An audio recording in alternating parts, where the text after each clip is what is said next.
So I gave the name of the killer. The killer is Kobayashi Jiro.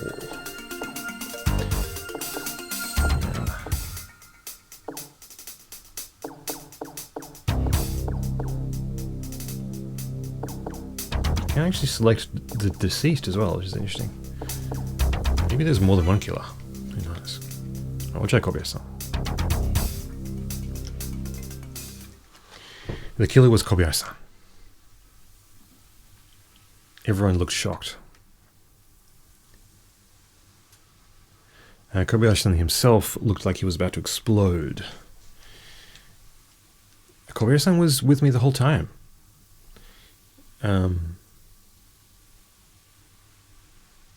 don't think there was enough time for him to put the shreds of paper in Midori-san's room, Mikimoto-san said. Well, what I meant to say was there's no way that Kobayashi-san could have been the killer. Okay, so then who is the killer? Well, I'll tell you right now. So listen carefully. Okay, so it wasn't Kobayashi-san. Cool. Bit of a loop going. Interesting. So then it says, I gave the name of the killer.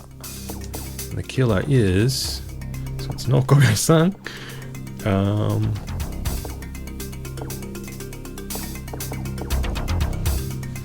don't know.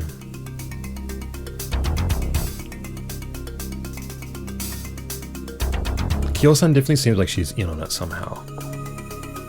But it doesn't make sense that she was killed. To me.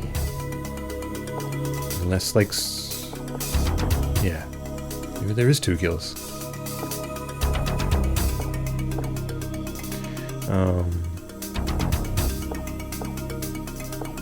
Yeah. Whoever it is, it's got to be either like... So it can't be like the two main characters, right? It can't be us and it can't be Mari. It can't be Kobayashi Jiro. Toshio-san. It has to be like someone who's trying to get revenge for Aki, Kawamura Aki. So someone kind of related to the first game, someone from the Spur house. So that leaves like Toshio-san, Midori-san, potentially these two. Yeah, Keiko-chan and Kanako-chan. But not like Murakami-san. Mikimoto-san, it could be Mikimoto-san. But I don't know though, I feel like in the game, like he was the killer, I think. In the first game, I mean. First Kamaitachi and Yoru. But it would kind of be a little bit too silly to make him the killer again, you know. Kayama-san, I don't think it's Kayama-san.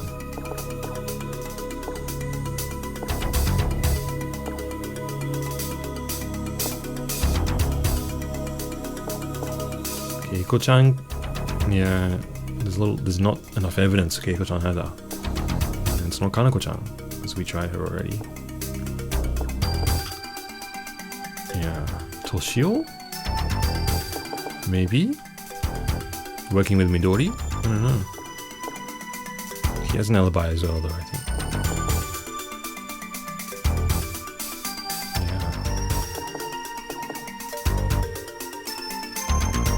Another thing is,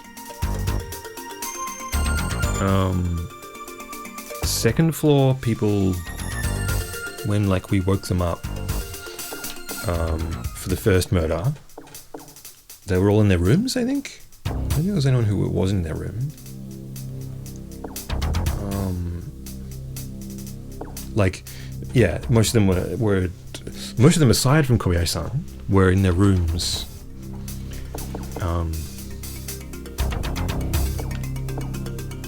When we had the scream. So, yeah. So that means that like Kyo-san is on the first floor. So, I don't know, she's definitely a suspect as well. There's something weird about Kyo-san.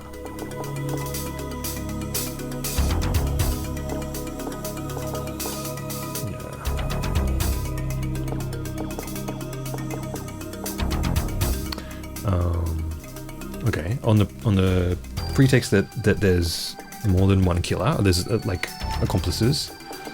We could try Kyo-san. Kyo-san working with Kobayashi-san or something, potentially, or like I don't know. Yeah. Who knows? I feel like we just don't have enough information about this Kamaitachi, but whatever. It does seem far-fetched, but it kind of checks out. Yeah, so like I don't know, because she could be in disguise or something. She could be not who she says she is. She's the person we know the least about in a way, I think. Other than she's been here for a long time. Okay, Kyo-san. The killer is you, isn't it? I turned my gaze away from everyone and looked out into the darkness. Toshio-san and Midori-san have gone back to the mansion.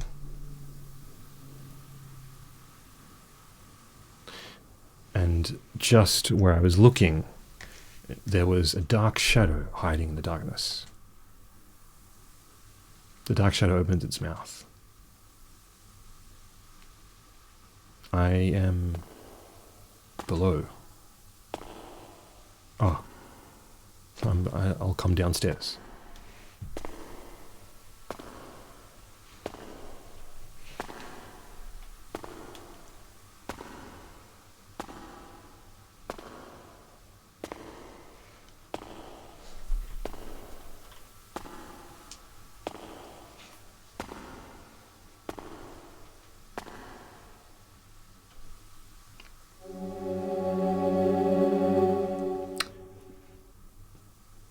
And without a doubt, there stood Kishida Kyo-san, who should have been dead. Well, there you go. So it was Kyo-san, Kaima-san shouted suddenly. But there's no way. What's going on? Murakami-san said shortly after. It only made sense that everyone was confused. I took a deep breath and then started talking.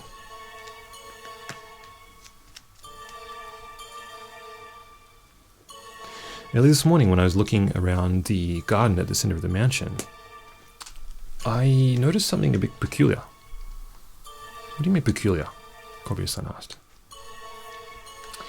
Ah, yes. So here we've got three choices. We can say the fish, the roof tile, or the mud on the wall. I mean, yeah, fish. Fish, I guess.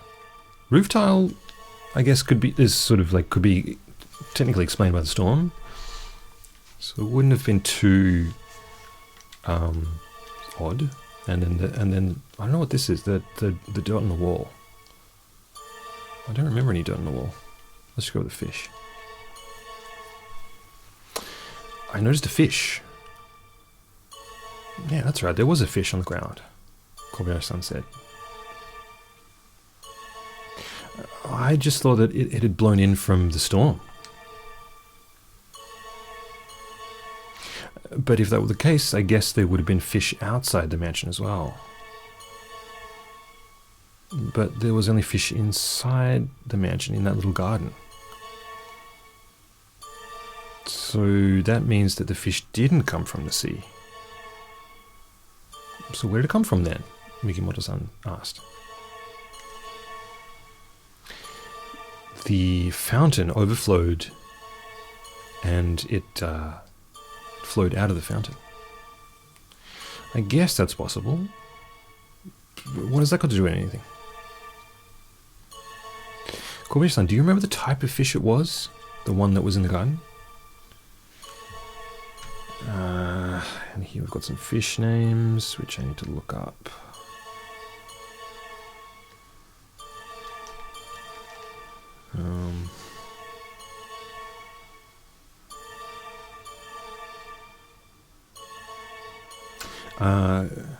I think it was either a carp or like a catfish. Oh, and this is like, what are they like? Are they freshwater fish?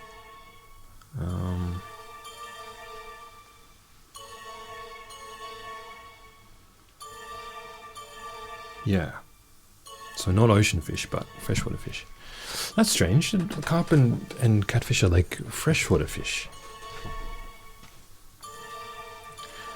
And speaking of freshwater that houses fish like carp, the lake, that man-made lake, of course. Mikimoto sunscreened. That's right. This inner garden of the mountain and that lake are somehow connected. It makes sense to consider that they're connected. But when we were looking around yesterday, there were oceanic fish there as well. Kobayashi-san leaned forward. That lake, that fountain, is connected to both the lake and the ocean. Depending on time and circumstances, it's made so that you can switch between them. What? Well, there's no way. Kaima-san laughed. Just to set up that kind of contraption, you'd need so much effort. It doesn't benefit anyone, and it's kind of just a weird thing to do. Is there any evidence that it's made like that? Here we can choose. Choice A is it was made with the wealth of the Kishizaru clan. Or it was because the lake is man-made. Or choice C is because it's a prison. I don't think B is the right choice here. Prison.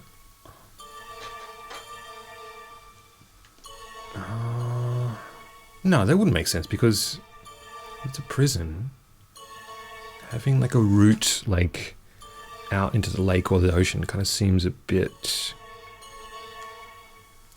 detrimental to the whole meaning of a prison. So the Kishizaru clan, the previous owners of the island, who also built a prison. Yeah, perhaps it was something to do with their what they wanted to do. I'm going to go with choice A here.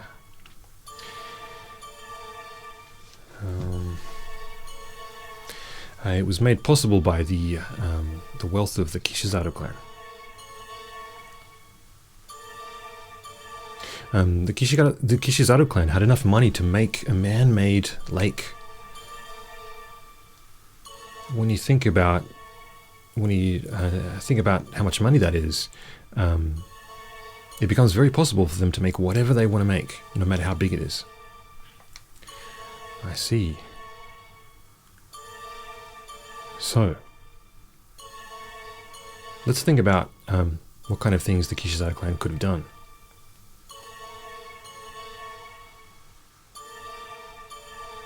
Or why they would have done something like that.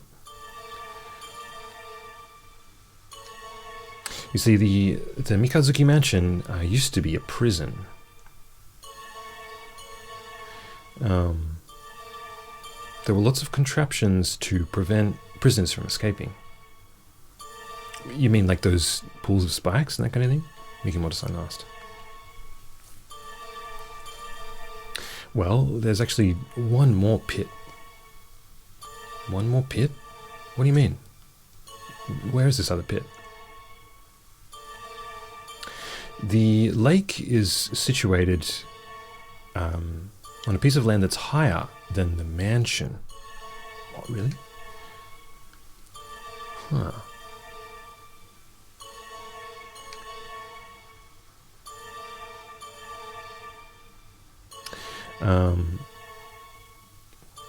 When you change the water piping from the fountain to the sea to the fountain to the lake, a huge amount of water fills the garden.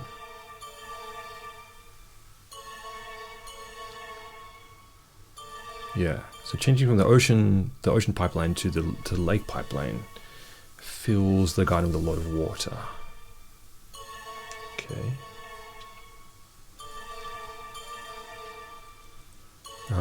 This central garden, which is ensconced by these tall ocean walls, when it fills with water, it becomes like it's like a pool. Ah. Yeah. It fills up like a pool. Yeah. Ah. I see what you're saying. So this pit is actually the inner grounds of the mansion itself, and what the walls make it into. I nodded. However, Mikimoto-san shook his head. In order to do something like that, you'd need the right facilities. You need the right equipment. Where are those facilities? They're down in the basement, right at the end of the room. There's all this piping, and you can see that there's like a switching lever and a wheel. My guess is that those change the pipeline.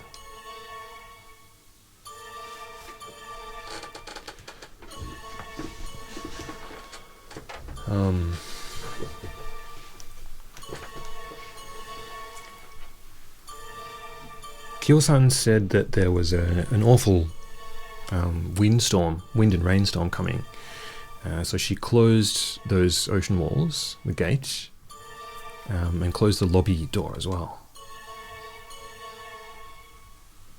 And then in the middle of the night, she turned these valves and filled the mansion with water.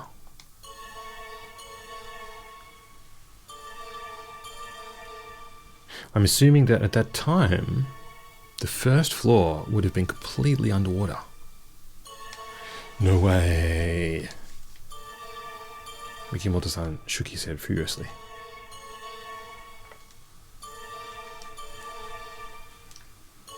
Kyo-san crept out of the window while everyone was sleeping, swam across to Masaoka-san's room,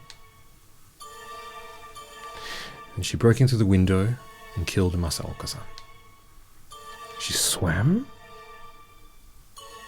Kayama-san looked the most shocked of all. I turned to face Kyo-san.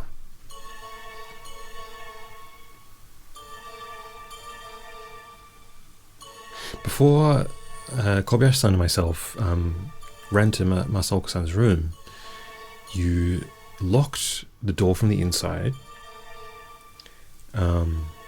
climbed out the window, and shut it. Am I wrong, Kyo-san?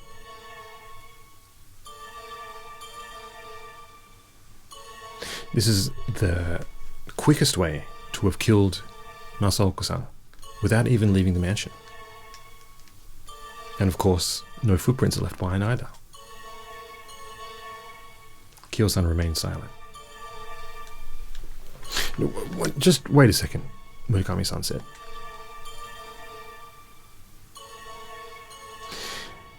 It seems like you're pretty confident, but I think there's a little bit of lack of evidence to your reasoning. Could it be you're just imagining things? Well, there is evidence. The evidence is, you can say, the flipper in the fountain. Yeah, I think that's probably it. Or the blood on the sickle. Yeah. The fish have blood? Could that sickle could have be cut a fish or something? Well, that doesn't make any sense because then we'd see dead fish on the ground. Yeah, so it's got to be the flipper. Sure, that's easy. There was a flipper in the fountain. After killing Masaoka-san, Kyo-san turned the valves so that the water flowed towards the ocean. And seeing as the water flows through the ocean through the fountain, the flipper that had came off of her feet, one of her feet, got caught on the fountain. I guess that makes sense, Murakami-san said, looking suspiciously in my direction.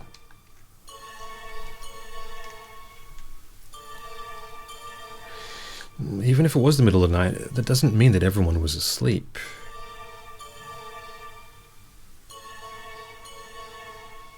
There's every possibility that someone on the second floor could have noticed that the first floor was submerged underwater.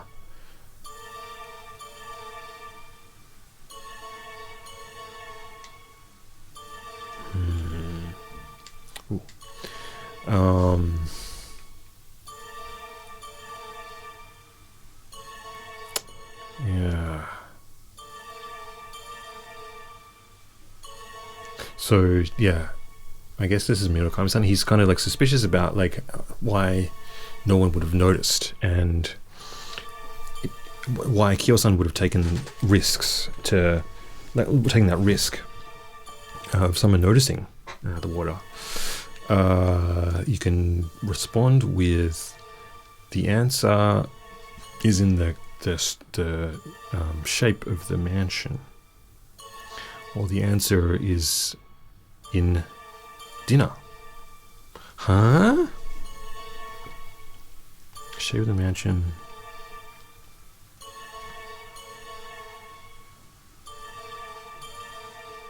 Oh, maybe she gave us sedatives. Oh. Yeah, maybe that's it, because I remember that first night we tried to sleep, there was like a little bit of stomach problems, right? Something like that. There was something like that, I think. Maybe that's what's going on. And so she fed us, yeah, she fed us like sleeping stuff, sleeping medicine, so that we would kind of sleep through, and no one would wake up. I'm just going to save it, I think, before I do that. Pretty sure it's B though.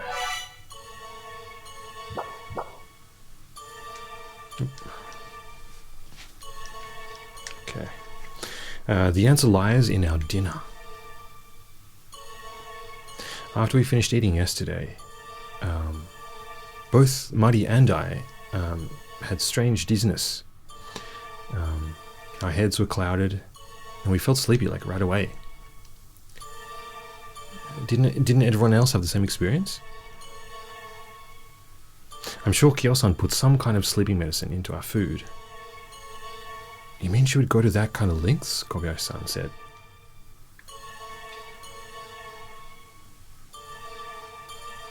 Ah, well that makes sense. With only that amount of alcohol, that's why I got so drunk. Drunk enough to not even get back to my room, Mikimoto-san said, crossing his arms.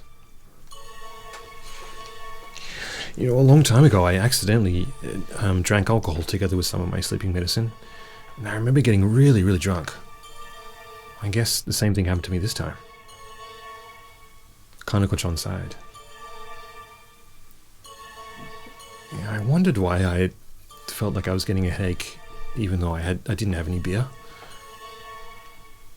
I thought maybe it was because of the rain or the moisture or something. But I guess it was some kind of sleeping medicine.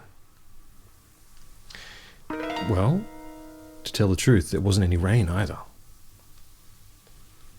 Huh? Everyone looked at me with a surprised expression on their faces. But I heard the sound of rain, Kanako-chan said. I heard it too. It sounded like it was really strong rain as well. But there were no windows on any of the rooms.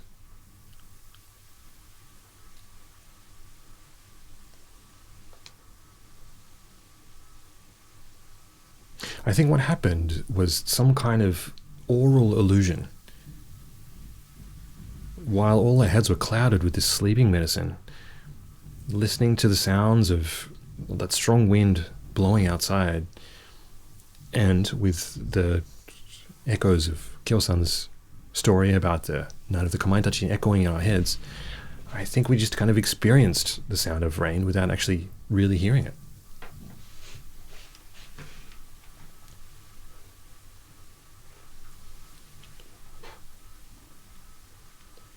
Outside the ocean breakwalls, the ground was bone dry. It turns out that this night of the Kamaitachi, once every 50 years, this wind that blows once every 50 years, turns out all it was is just some wind. It seems like we got fooled into thinking there was all this rain, just because of what Kyo-san said. And the reason why the garden was all wet was because of the water coming through the fountain. Come to mention it, Mikimoto-san said, that sickle, it had blood on it.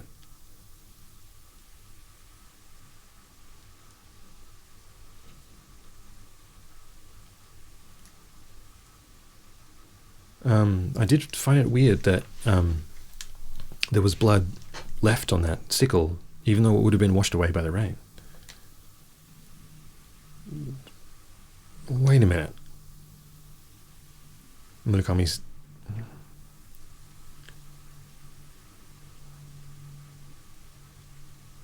Murakami's son seemed still a little bit suspicious. He furrowed his brows in my direction. Even if it wasn't raining, if you were swimming in the water, wouldn't you just get sopping wet?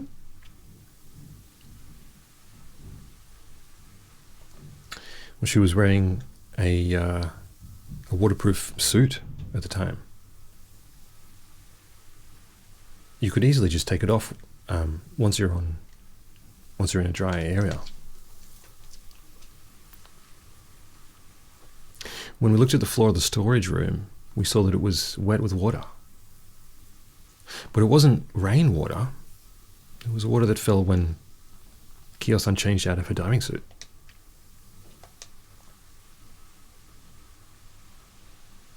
Murakami-san suddenly fell silent.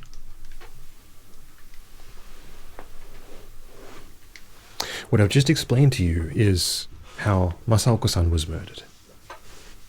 Isn't that right, Kyo-san?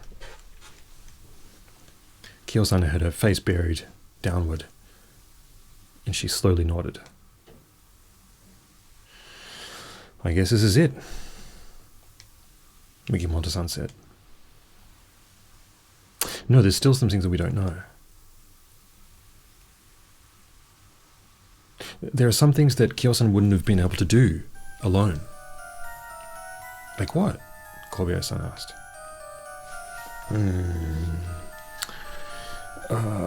So the choices we have are, choice A is the trick in the cafeteria, I guess, with the photo and that kind of thing at the start.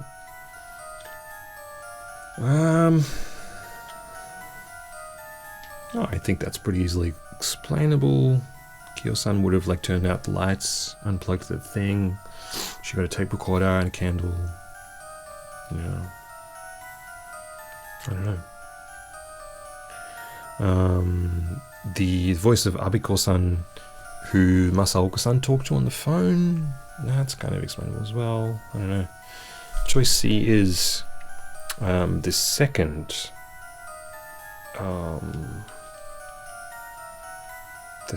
trick in the cafeteria with Kawamuraki's photo. I don't know.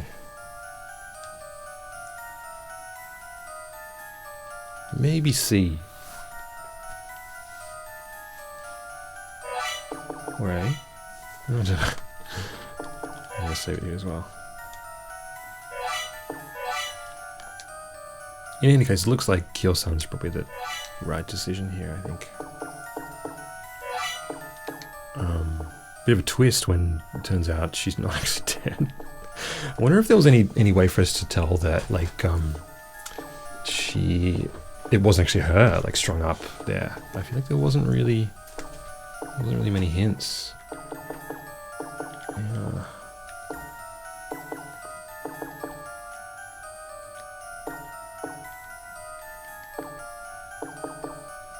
Kyo-san, yeah. What Kyo-san wouldn't have been able to do alone. Yeah, I guess, like...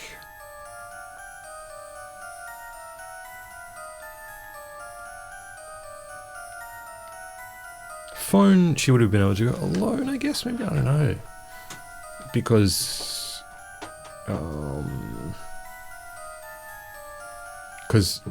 yeah, like... I remember there was a bit when the characters were talking about this, like someone asked Masaoka-san whether the voice was male or female, and he said like there was no way to tell or something. I guess it's easy to change your own voice though. Maybe A, the first cafeteria trick. It did seem pretty quick, like the car and like the photo and the candle kind of just suddenly appearing, and like the cassette player playing,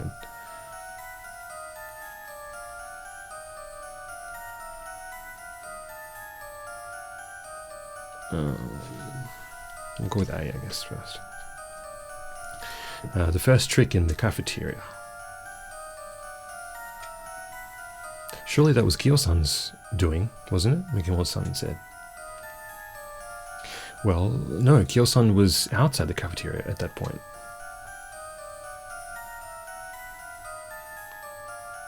When the electricity came back on, she was carrying the soup from the kitchen.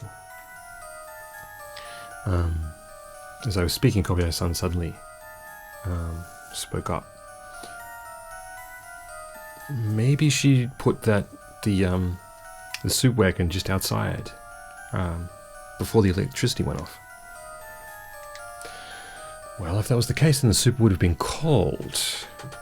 The soup was so hot that it burned everyone's tongues.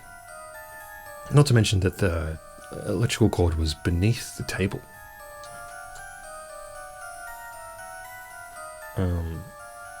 There's no way that Kyo-san could have unplugged it because she was in the corridor. So, preparing the photo, blowing out the candles, and playing the tape. Doing all of that before the electricity went on. Oh, clearing all of that before the electricity went on. Going out into the corridor and getting the soup wagon.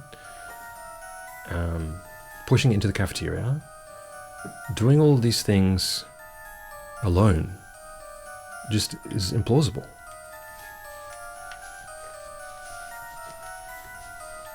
Wasn't there like quite a bit of time after the electricity went out and until the lights came back on?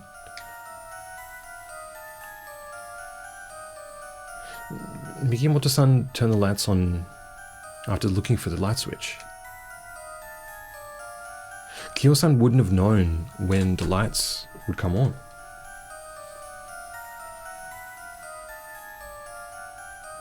There's no way she would have taken that risk.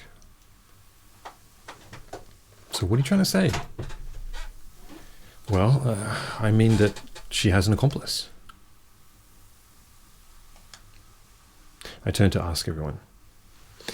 Okay, yeah, so there is an accomplice. I think maybe that might be Kobayashi-san. The choices we have are, choice A is, who was it that sat the closest to Abiko-san's chair at dinner last night? And B is, who was it that that took everyone out of the cafeteria at lunch today? And who was it that looked for Kiyo-san on the second floor?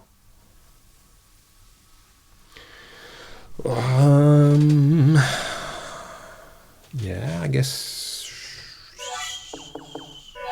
closest to Abiko-san's chair, maybe. Let's go with this one. I'm going to save it again.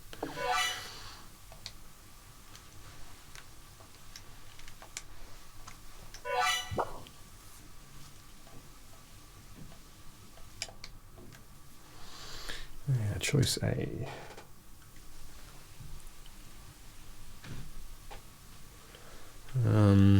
Who was it that sat the closest to Abiko-san's chair? I asked everyone. Well, I'll tell you. It was none other than Murakami-san.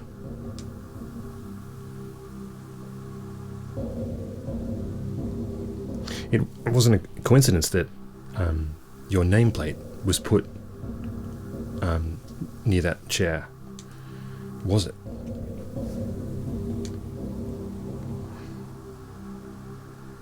And what about the electrical outage? I didn't move from my chair at all. How would I have turned the electricity off?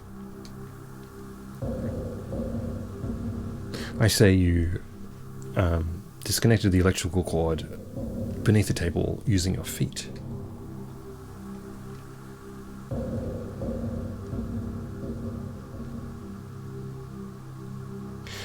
If that's the case, what about this guy?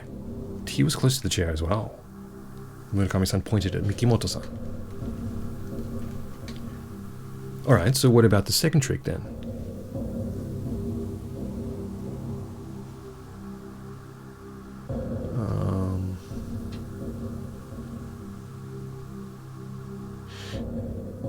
It seems to me like the only person that could have done that, that could have prepared that trick, would have been someone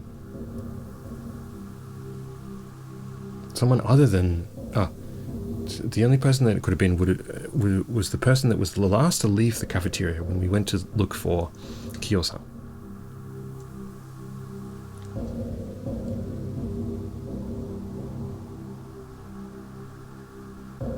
The people that left the cafeteria first were me, Mari, Kobayashi-san, and Mikimoto-san. So there's no way it could have been any of the four of us.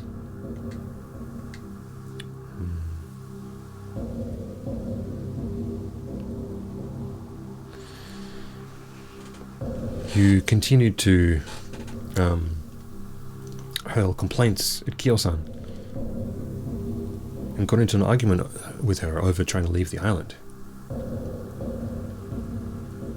I figure that was a way to camouflage the fact that you were her accomplice. No, I was... What we don't know is why you helped Kiyo-san commit her crimes. Won't you tell us, Murakami-san?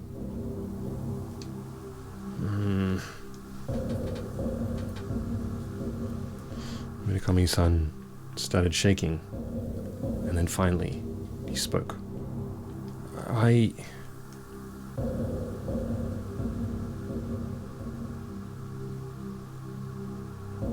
What we heard was Kiyo-san's voice instead of Murakami-san's.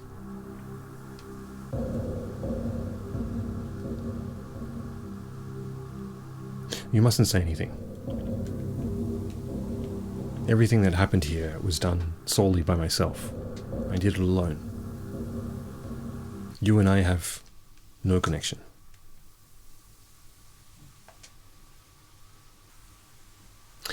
No, I don't want you to take the blame for everything that's happened here, my sister. Sister? Shocked, everyone looked at the two of them. Kyo-san let out a huge sigh. I turned to face Kyo-san.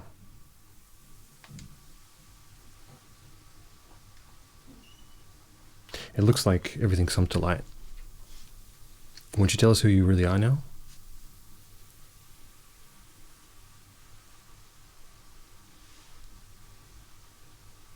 I'm assuming you're in disguise, wearing a wig, just like that fake body that you strung up on the tower.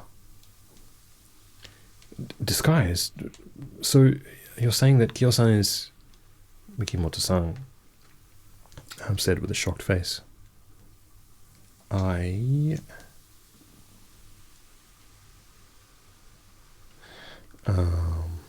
So we can choose between saying who Kyo-san really is, or without saying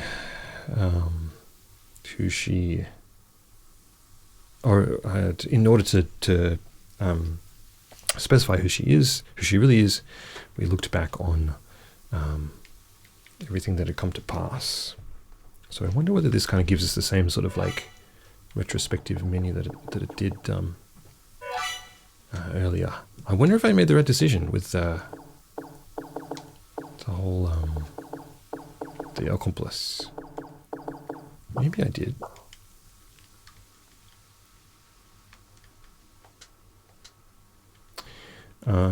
Let's go with B here, maybe.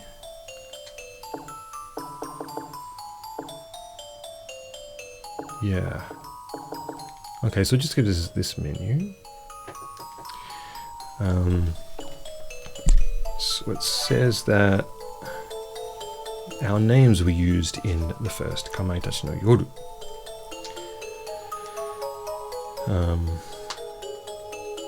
So everyone that appeared in the first game, Kamaitachi no Yoru, was at this mansion.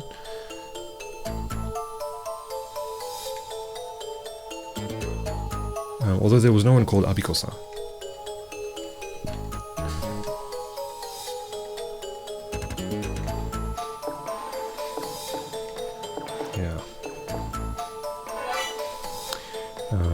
And then the invite from Abiko-san. Any clues here, I wonder?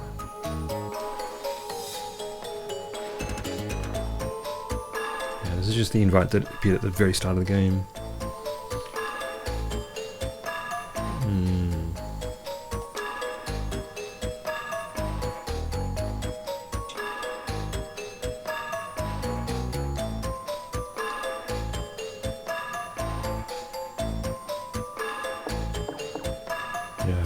Nothing really springs out there. And then the story about the night of the Kamaitachi.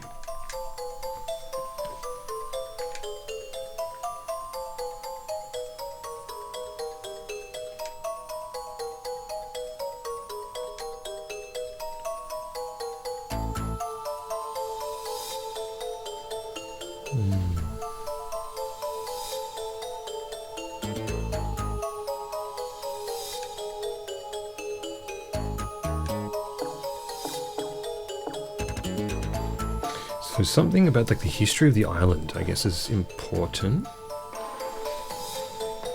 Maybe there's some kind of relation between like the history that like the Kishizaru clan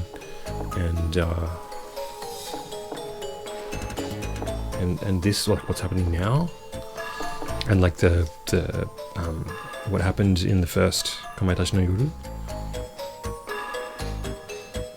So the staff that worked at the guest house in Kamaitachi no Yoru 1, there was no invite. So why are they there?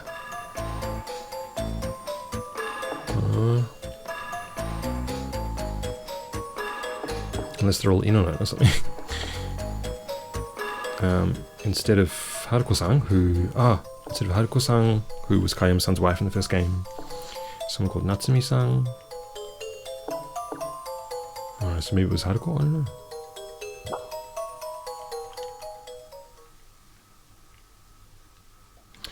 I don't know. It's I don't know if it doesn't seem to kind of like let us know any big hints as to who she actually is. But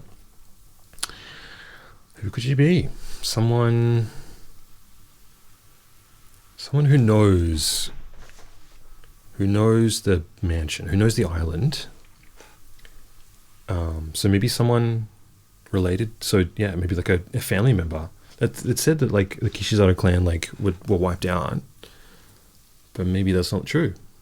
Maybe that was false. Maybe she's like the only surviving member of the Kishizaru clan, and she disguised herself. And she was somehow involved in Kamaitachi no Yoru 1, and she's trying to get revenge for Aki.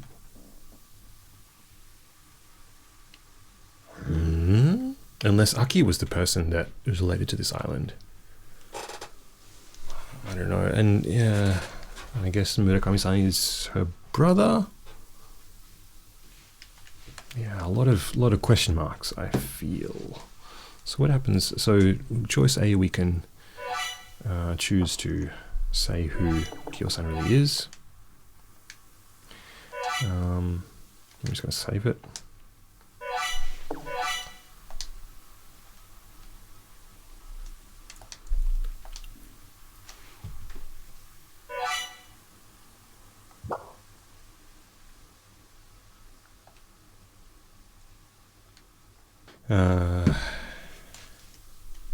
I said who Kyo-san really was. The true identity of Kyo-san is... I gotta put in the name. Okay. I guess maybe we can just try...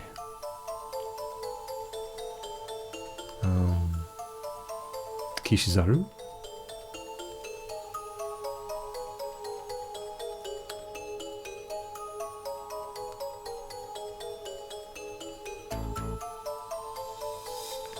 Okay.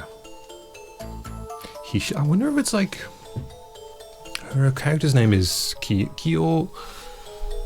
Her second name is Hishida, I think. Hishida Kiyo. Hishida Kiyo. I'm just trying to think if it's in like an anagram or something.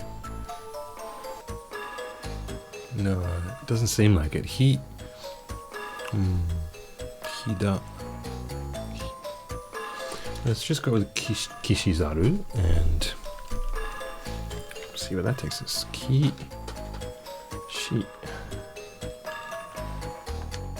Zaru. I think it's Zaru or Saru. Okay. And then complete entry. You don't have to fill all the characters, I think.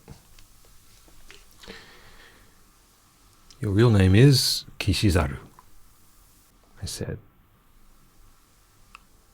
It seemed like everyone didn't know what I was talking about.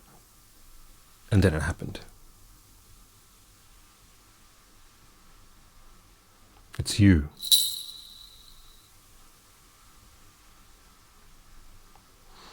It was Kobayashi-san. He was looking intently at Kiyo-san.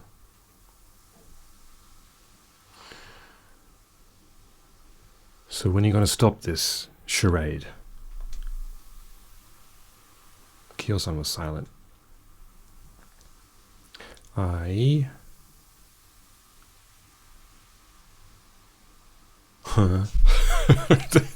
Just taking me back to the name entry screen. Okay, so I guess Kishizaru wasn't the correct name.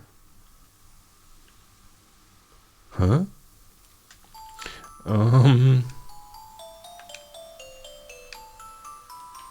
Should I try? Maybe I'll just try a different spelling.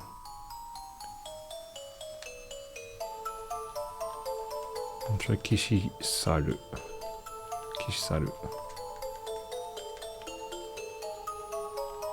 Sometimes with kanji, it's hard to tell which pronunciation it is.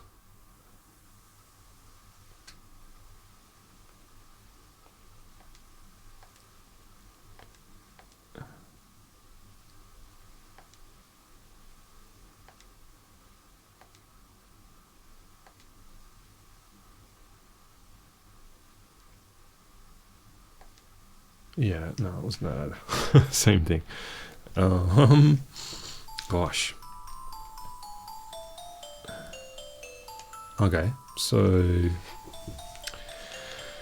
cool. Kawamura? Related to, if it's Kawamura, someone related to Kawamura Aki, you would go with Kawamura.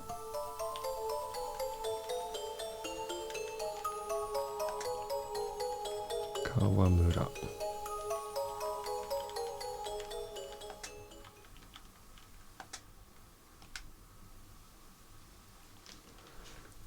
Ah.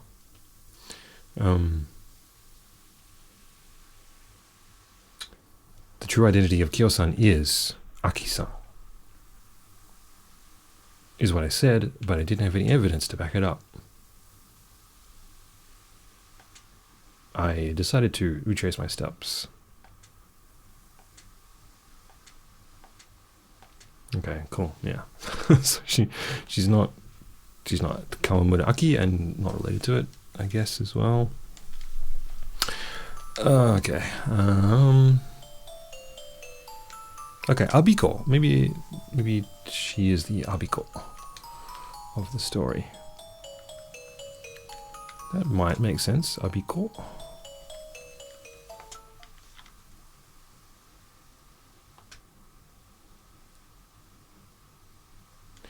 Kyo-san's true identity is Abiko Takemaru.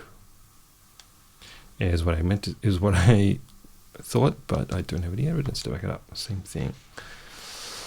Okay.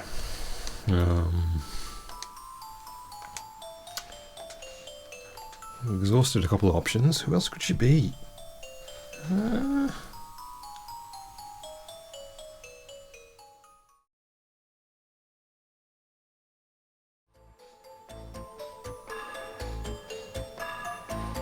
Another thing is like the fact that the staff, people that worked at the pension, at the guest house in Kamaitachi no 1 didn't get an invite, but the only person that kind of isn't here, technically, is Kobayashi-san's wife. So she could be Kobayashi-san's wife, I guess. In which case, it'd be Kobayashi.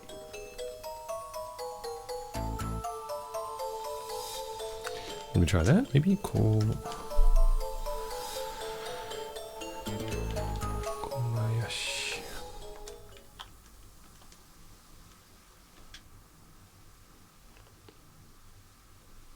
It's a different angle.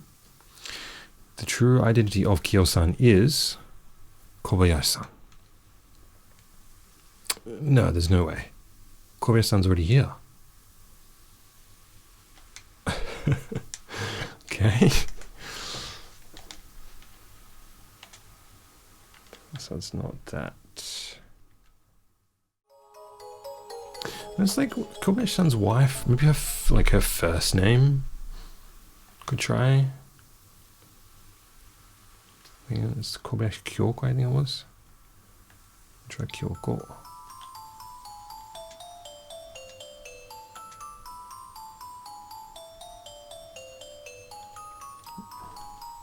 The full Kobayashi Kyoko name would not fit there, I think.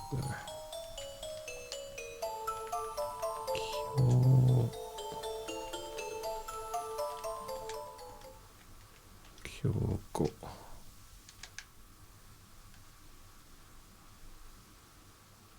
The true identity of Kyo-san is Kyoko-san.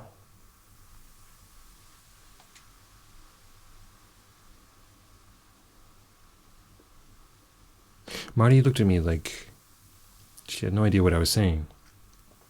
But if my reasoning was correct, this must be the true answer. Kyo-san stretched out her spine, took off her wig, and wiped the makeup off her face with a handkerchief. And underneath the makeup was Kobayashi-san's wife, Kobayashi Kyoko. There it is. Ah. Aunt Kyoko, Mari said in a small voice. Ah. So it was you. Kobayashi-san's tone of voice was incredibly heavy.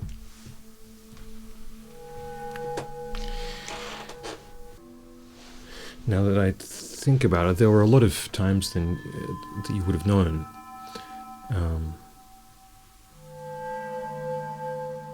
But you called me out before I had a chance to step forward.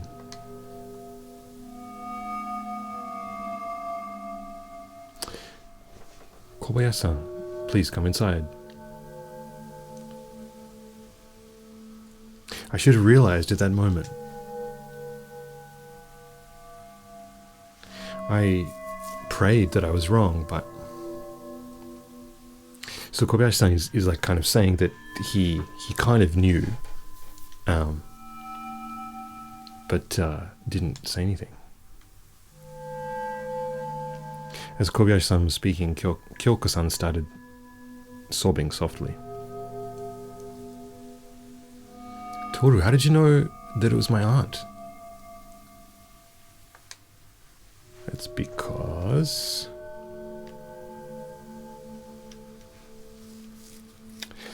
choice A is because of the game that we were in, meaning Kamaitachi no Yoru 1, or choice B is because of the invites that everyone got.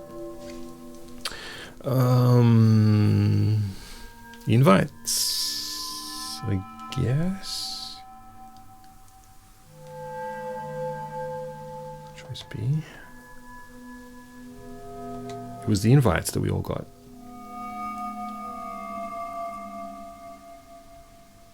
I thought it was weird that if it was a way of thanking people that were in the game, there were no invites that were sent to the staff of Spuru guest house. Kobayashi-san, the Kobayashis, and Toshio-san, and his wife Midori-san.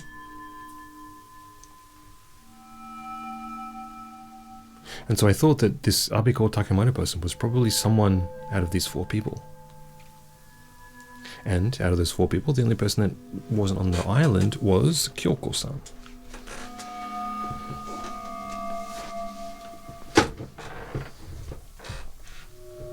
It looked like Kobayashi-san wanted to say something, but he stayed quiet.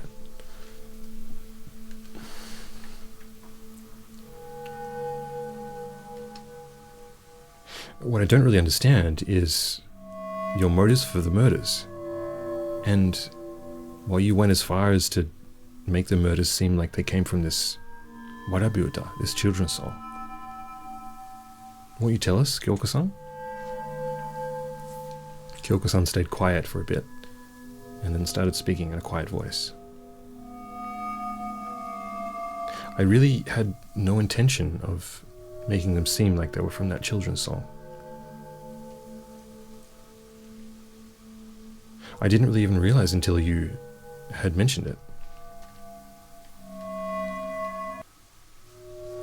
So she mentions a crab, which is kind of weird, but she says, when I flooded the mansion, I just thought the crab had come in then. I don't really know what that sentence means. What she's saying there.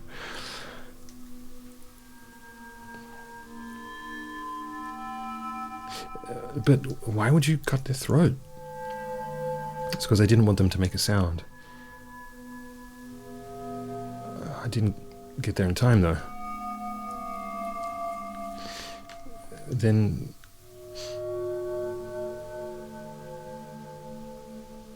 what about the name?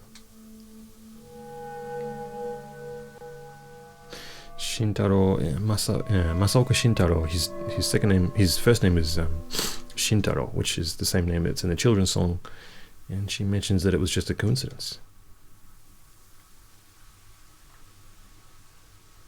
In any case, I didn't even intend to kill Masaoka-san. What do you mean? I asked. I was at a loss for words. I didn't know that he'd swapped rooms because of his claustrophobia. Which means that you... That's right. Who I wanted to kill was Kubota Midori. Kyoko-san said flatly. But why would you want to kill Midori? Kobayashi-san asked, but Kyoko-san didn't respond. Alright, tell us about Natsumi-san then, I asked, and Kayama-san's eyes flickered. I didn't intend to kill her either, but there was no helping it. What did you say? Kayama-san flew at Kyoko-san in a rage, and Mikimo-san had to hold him back. Let me go. That woman killed my wife.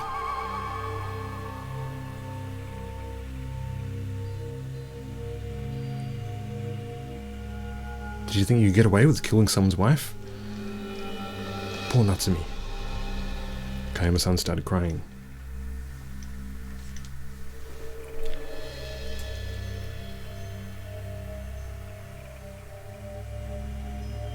When I was out of my room, Natsumi-san broke in and started looking through all my things.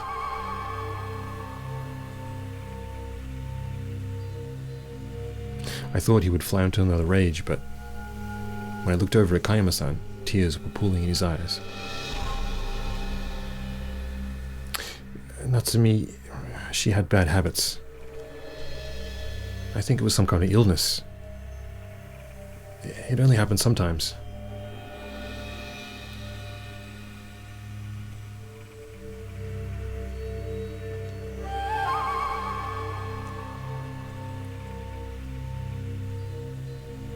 It was then that she found my nail polish, that green-colored one. It seemed like she found it strange that someone as old as Kyo-san was using a nail polish like that. And she came and questioned me. You killed Masako-san, didn't you?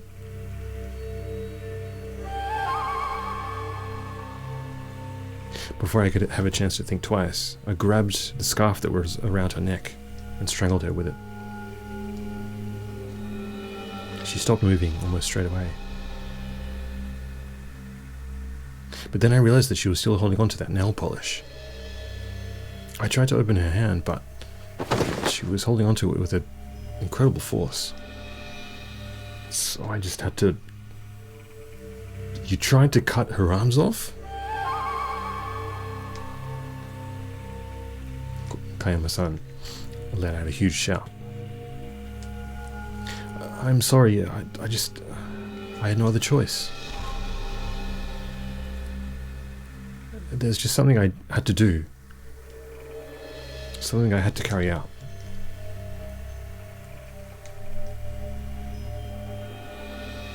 Don't think you're going to get away with this, Kayama-san said.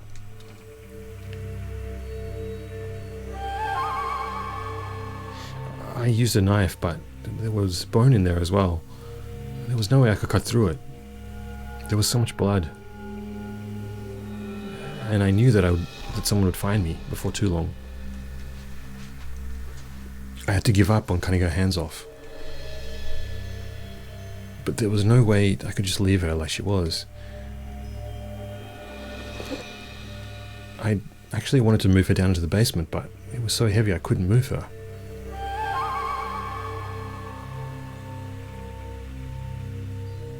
I had no choice but to move her into one of the empty rooms on the first floor.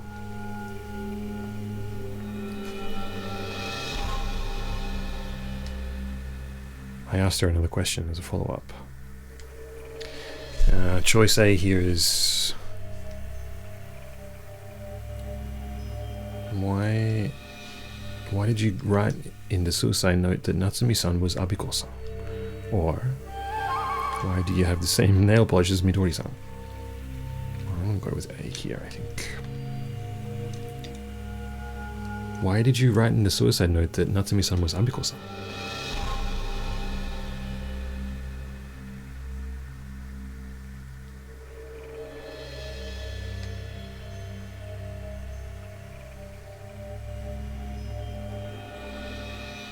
I didn't want Kyo-san's death to be suspicious. In order for her death not to be suspicious, I had to totally erase her existence.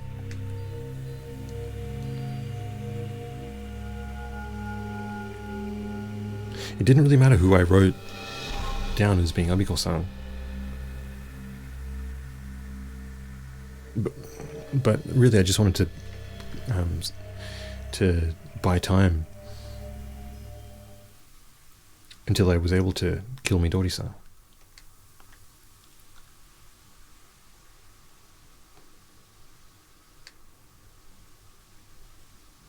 You tarnished Natsumi-san's name just for that? Kayama-san said.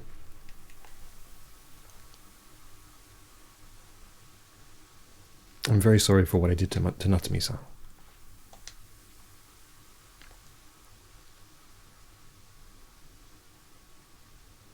Kaneko-chan. I looked over at Kaneko-chan, who furrowed her brows, and then back at Kyoko-san, and I saw that there was a slight smile on her face. I only intended to kill Midori, you know. It didn't matter how I managed it, as long as she was dead. The expression she wore on her face wasn't the kind of expression that the Kyoko-san I once knew would wear.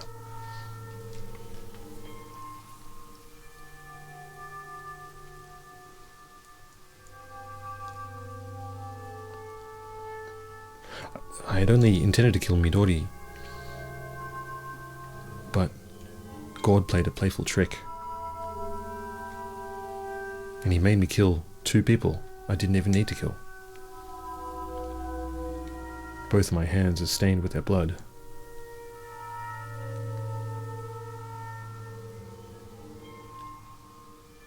I must, by all means,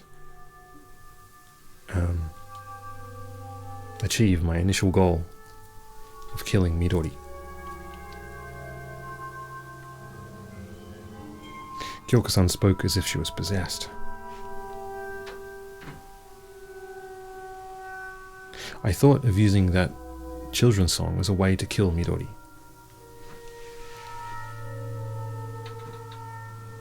In the 4th verse of the song, there's this cuckoo that appears in the words.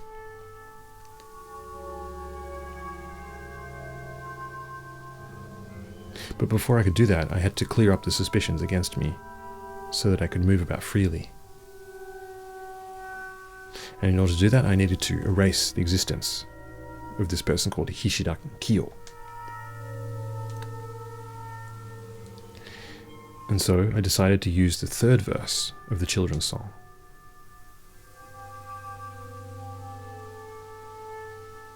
So this is where Kyoko-san first thought to use the pretense of that children's song.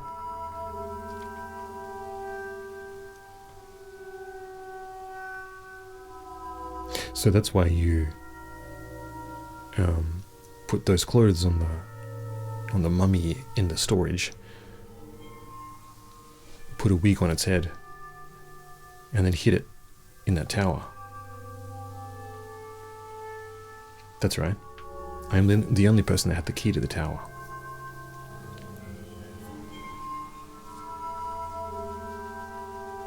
It was in a place no one could have found it.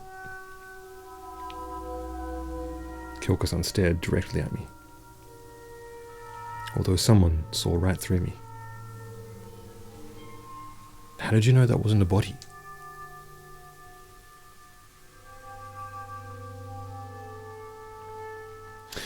It had been pecked by crows, and I could see white cotton peeking through. And that's why you got the ladder, didn't you? I panicked when I saw you doing that. And that's why I pushed you That's why you pushed me from the window. Ah, it's all coming together now. So, I don't think there was a way we could have known that it was like a stuffed doll, though. It's kind of, maybe that would have been too easy to figure out. That's right. I at least wanted you to get injured severely, or even die. But I guess you're just a lucky kid. Kyoko-san smiled softly. I felt a kind of strange hidden madness behind her eyes.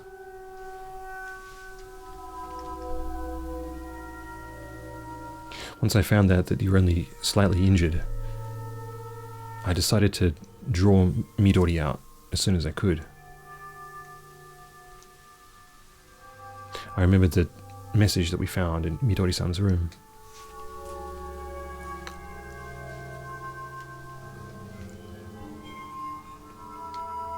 If you leave from the back door of the mansion, you can find a shortcut that leads here.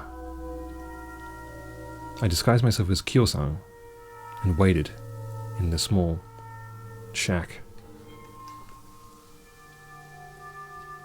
Midori was really shocked to see me. But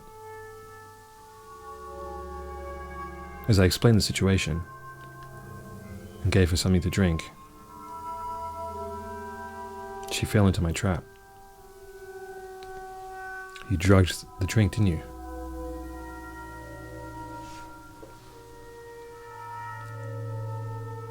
When she fell asleep, I used the ice that I had carried from the kitchen earlier. And you know the rest.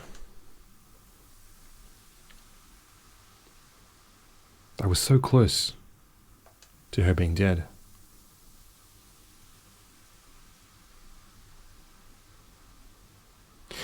Kobayashi-san didn't look like he was glaring at Kyoko-san, or that he was angry at her. He was just staring at her. His face was white as a piece of paper. Kyoko-san, there was something I wanted to ask. Just who is that person in the photo? Kawamura-aki.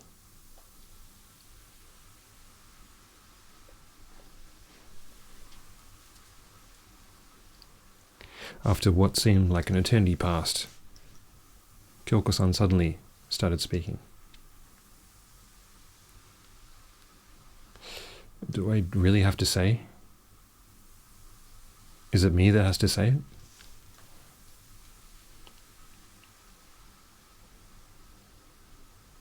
I went to go and say something, but I felt Mari pulling my sleeve, and so I stopped.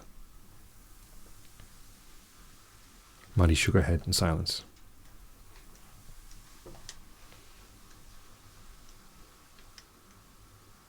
My darling, suddenly we heard Kobayashi-san's voice.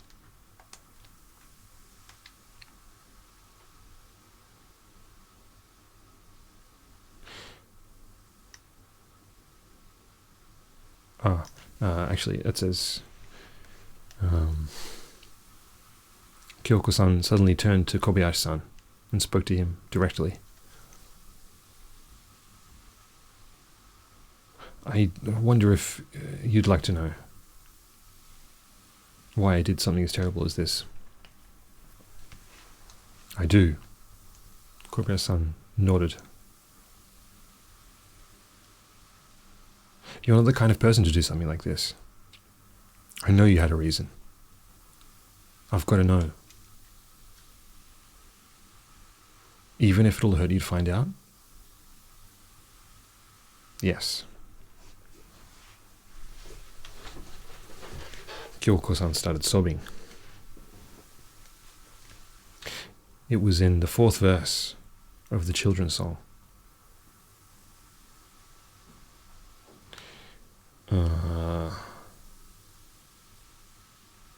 This person in the song is crying because autumn doesn't come. So here there's, so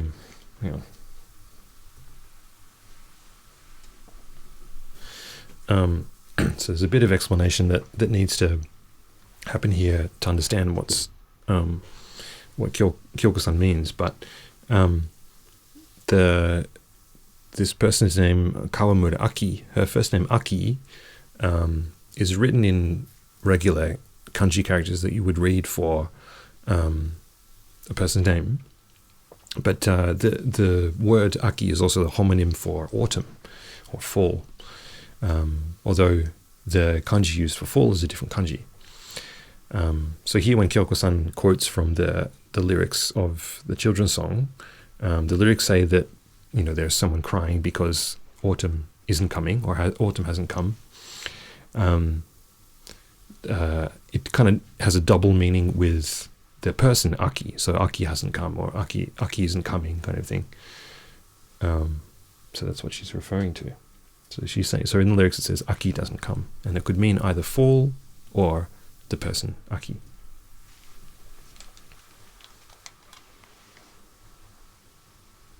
That's right. That day I waited for Aki.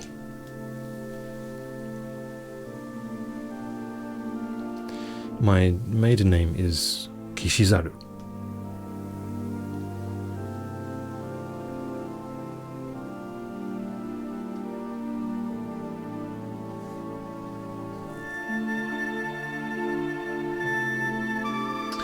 When I was born, the Kishizaru clan had already fallen into ruin. And my parents took care of me and my brother in very poor circumstances. Kyoko-san looked off into the distance.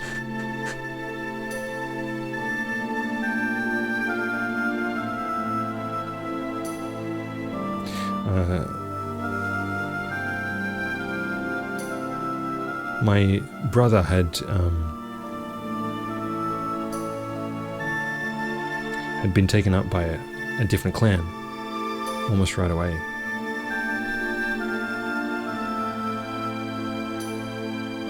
But I stayed around here on this island,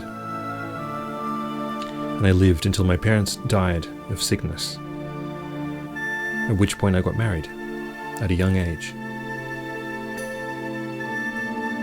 The person I got married to was a fisherman. I was deeply unhappy in the marriage.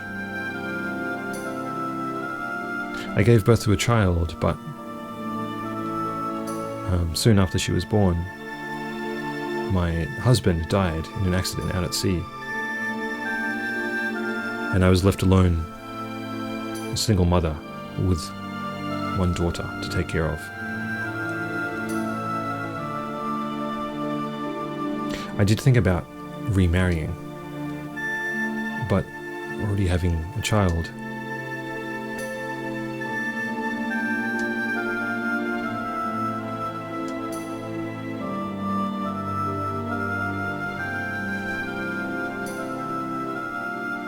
there was no way I could have raised a daughter all by myself.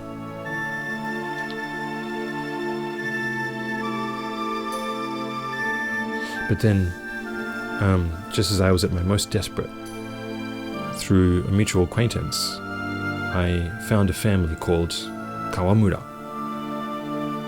who took on my daughter as an adopted child. And that daughter was Kawamura Aki, Kobayashi-san said in response.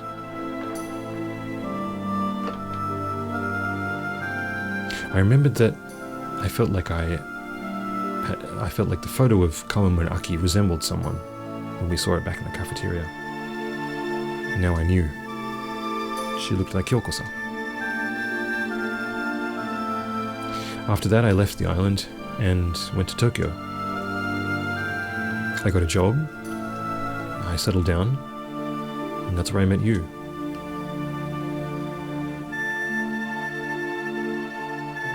I truly enjoyed our married life together.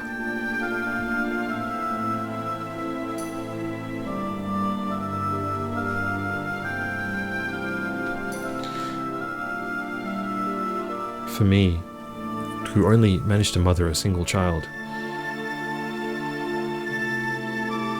and coupled with the fact that you and I couldn't have children either, makes me think very fondly of Aki. I had given up on seeing her ever again after I'd given her away. But that day, Kyoko-san once again looked far off into the distance. As I was looking through the guest ledger at the guest house, my eyes suddenly caught the name Kawamura Aki. There's no way, I thought, but it was her. My own daughter was coming to my guest house.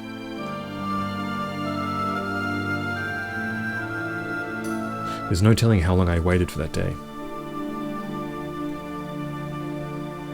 And that was the day we stayed there, wasn't it? I said, and Kyoko-san nodded. Of course, there was no way I was going to tell her that I was her true mother. She didn't know anything.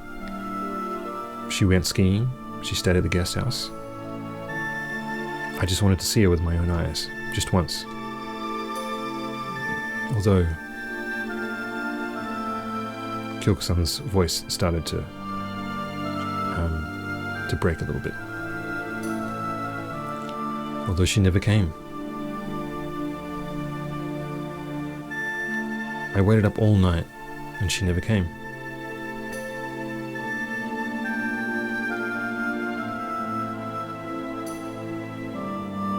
And then I found her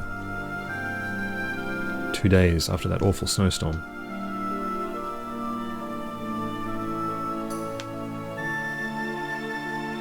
She nearly made it to the guest house. She was at the bottom of a cliff. She'd collapsed, alone.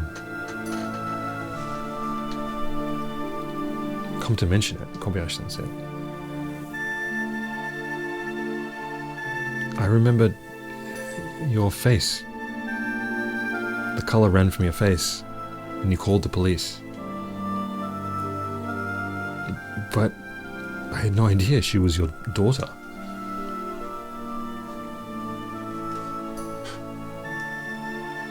At the autopsy, they said both her legs were broken. They said she'd fallen from the cliff due to the storm. And she couldn't move, so she froze to death. But that's wrong. When I found her, she was still alive.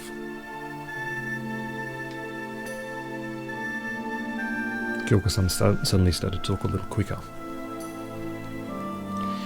This is what she said to me. I was run over. She had been run over, hit by a car. But the police said that there were no tire tracks. So they had to, all they could surmise was that the broken bones were from the fall.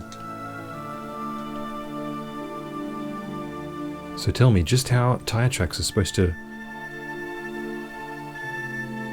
How would tire tracks be left after a storm like that? Kyoko, please calm down, Kobayashi-san said, patting her on the shoulder.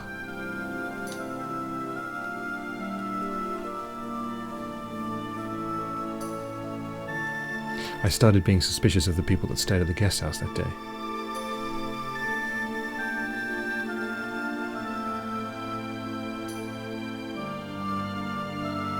But the police said that it was such an awful snowstorm, and it was outside the grounds of the guest house anyway, so it could have been someone totally unrelated as well.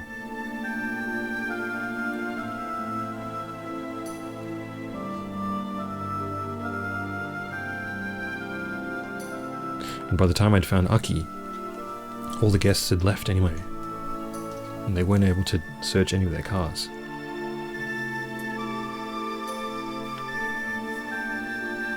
I couldn't go to the funeral or the wake of my own true daughter.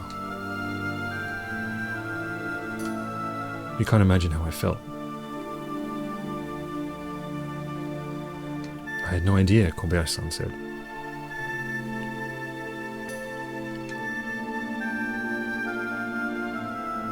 I knew I had to find out the culprit by any means possible.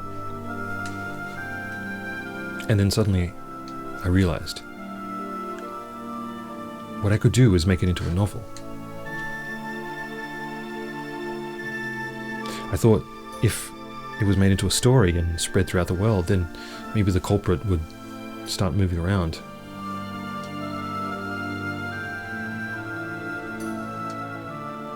So that's what happened.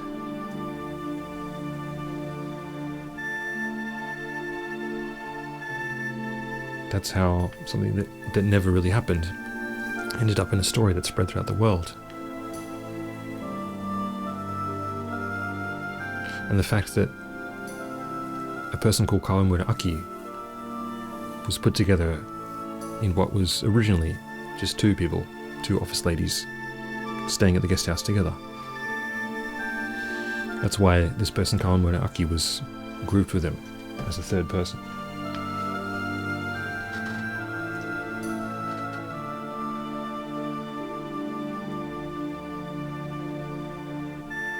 She had wanted to get a reaction from the criminal, perhaps jog their memory, force them into doing something.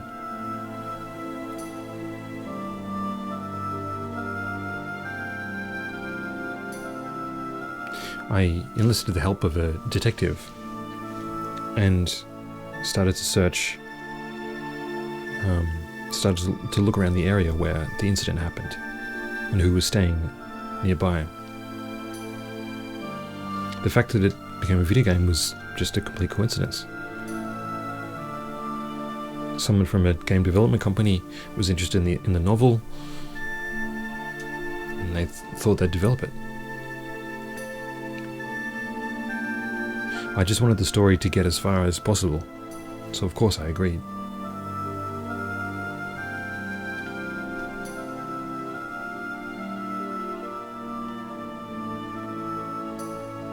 I was sure that the criminal would have seen the name Kawamura Aki at some point in the papers.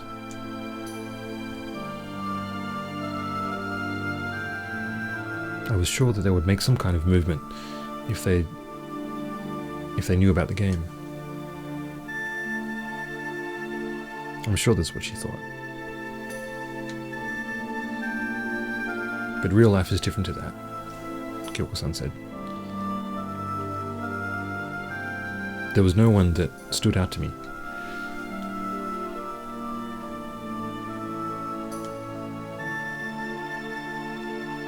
Searching for other options, Kyoko-san started to think about her next move. And that's how she got started on this invitational trip.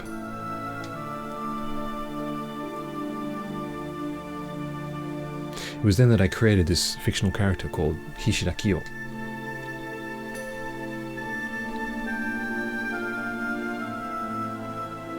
I pretended to pretended to not have ever been to this island, so as to avoid the eyes of the police.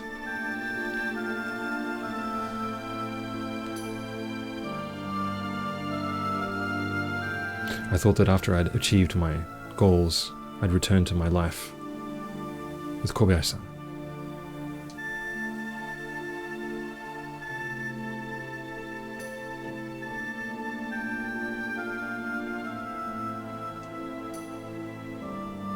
I never knew that the killer would be, that the culprit would be amongst the staff from my guest house.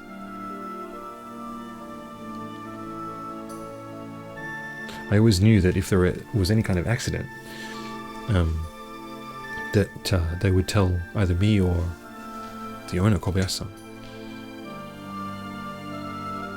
So that's why I never invited Toshio-kun or Midori. to think that she was the culprit.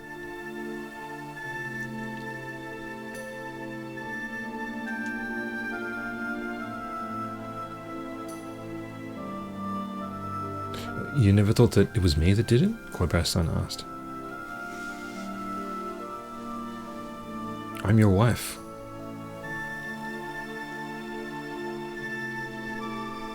If there's something you feel guilty about, I know it straight away.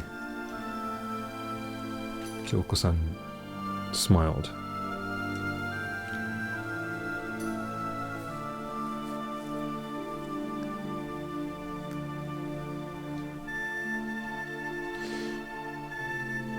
When my mother died, I was called to her deathbed, and she told me about all the bad deeds that her ancestors had done. She told me that our family isn't one that can face the world at large. She said that we're a family that should live in darkness, away from the world. But even so, Kyoko-san turned to look at Kobayashi-san. Thanks to you, I feel like a normal human being. Now I can have that happiness that a normal human being can achieve.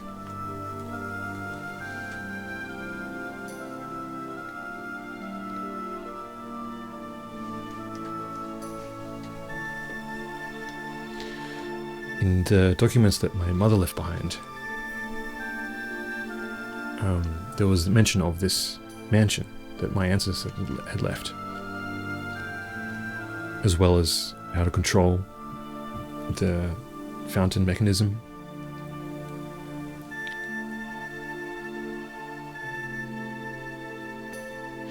Once I vowed to get revenge on the culprit, I decided to use this mansion to my advantage. Why did you put Midori in that bucket of ice? You could have just killed her straight away, Mikimoto-san said.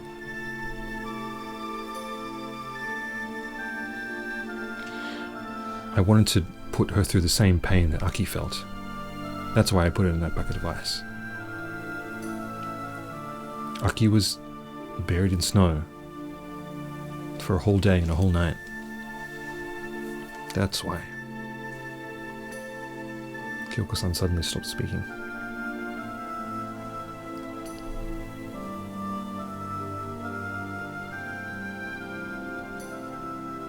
Kyoko-san placed Kawamura Aki's photo and a blood-stained model of a car on a table in front of everyone, in front of Murakami-san, to look at how everyone responded.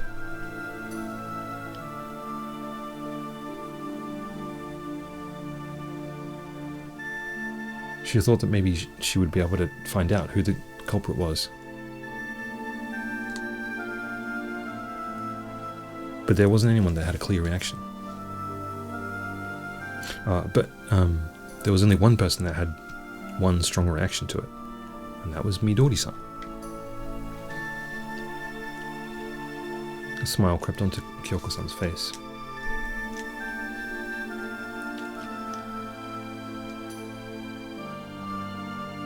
Midori had a clear reaction. I could tell straight away. As soon as she saw her face in the photo, Aki's face in the photo, she went pale as a sheet.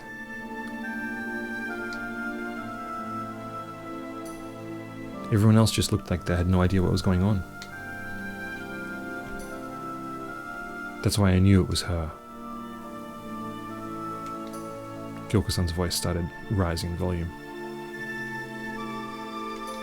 I wonder if you remember what she said. She said that she was going home.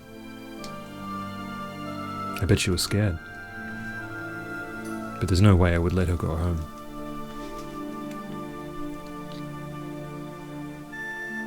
That's why I chose this island. This day that happens only once every 50 years.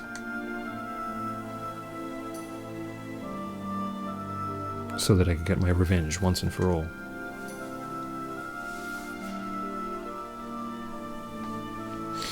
But isn't that not enough to go on?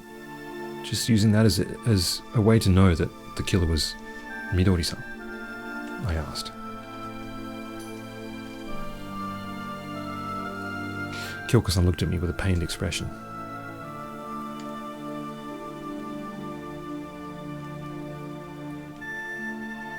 So here you can choose whether to shut your mouth or not. Maybe I'll shut my mouth, yeah. Without even thinking, I shut my mouth. It didn't seem like the right time to be asking anything else. Just then I heard a sound at the entrance to the shack. And there was Midori-san, standing with a pale expression on her face. Midori-san, are you okay? Just as Mari asked her, a small smile crept onto her face.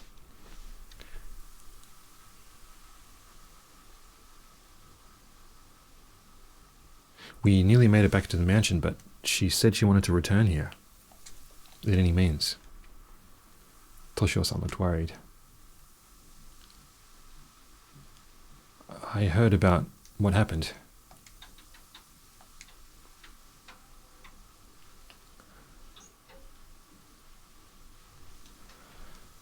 Toru, thank you for standing up for me, but I'm fine now. There's something I want everyone to hear. Midori-san turned to look around at Toshio-san. He looked at Midori-san once and then nodded. I killed someone. The night of that big snowstorm, and everyone stayed at the guest house. We all swallowed hard and kept listening.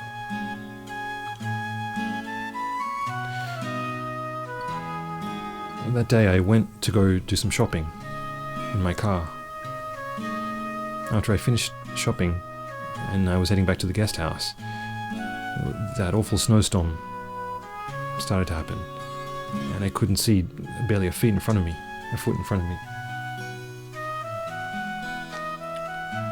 I was used to driving those roads, so I relied on my instincts. I convinced myself that there would be nobody walking on the roads in a storm like that. I could tell that Kyoko-san wore a pained expression on her face.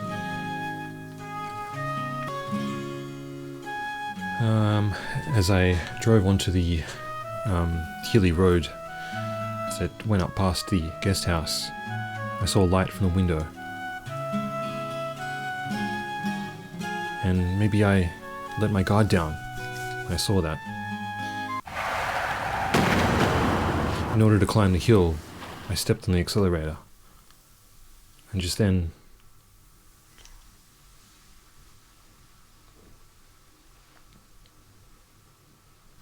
Midori-san stopped speaking.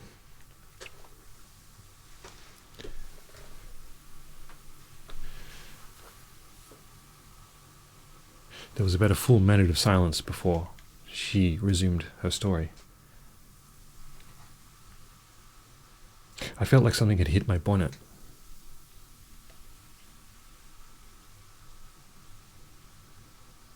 I thought maybe I had imagined it, but I felt like I saw something fall down the cliff.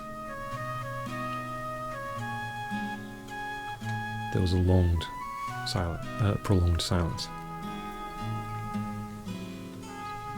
I just thought I was imagining things. But I did stop my car and I looked down the cliff.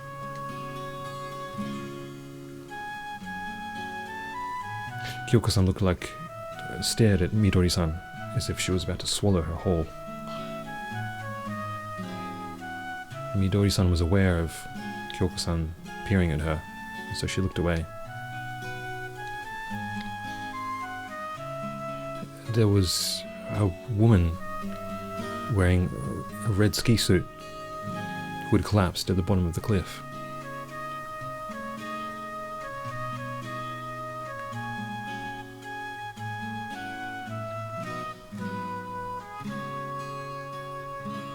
I looked down at her from the top of the cliff for a good while, but she didn't move a muscle. The inside of my mind just went to a total blank. I didn't know what I'd do. I couldn't face the fact that I killed someone. So I just returned to my car and I left the scene.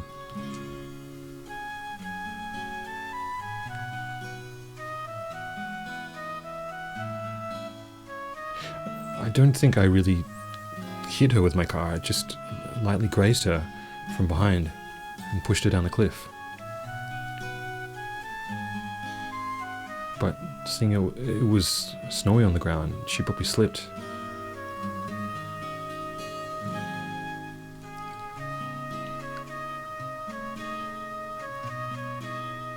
I figured that she was trying to get to the guest house and she couldn't go any further and she couldn't return either. And then I didn't mean to just leave her to die. Please, believe me.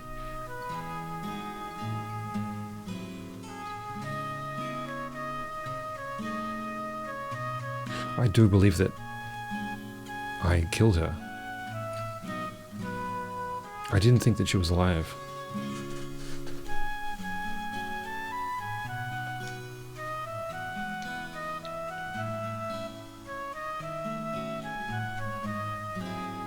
When I got back to the guest house, I just convinced myself that it was a trick of the wind, or that I was too cold, and that I dreamed the whole thing up.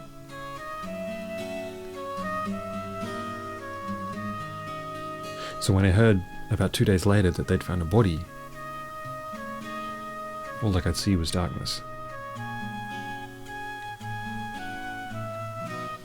When I read the paper, I found out that she was a girl, even younger than I was. But I was relieved to read that there was nothing about her being hit by a car, or that it was an accident. So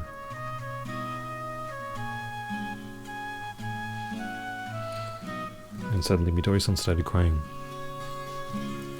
So I had, if I'd have known that it was your child,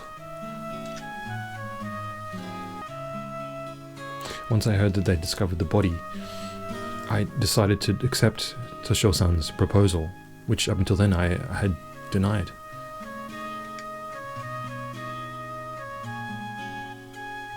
And it was then that the both of us quit working at the guest house. Ever since then, I see her in my dreams. I'm a murderer.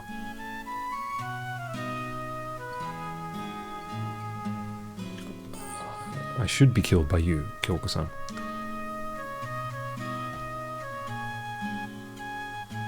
I was rescued earlier, but I'm not going to run away anymore. I'm not going to hide anymore.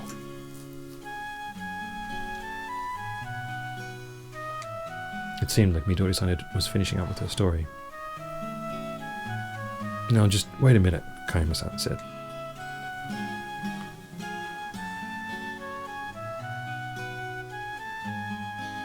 But that doesn't mean that Kyoko-san should kill you either. You have to face the law. You confessed your sins right in front of us.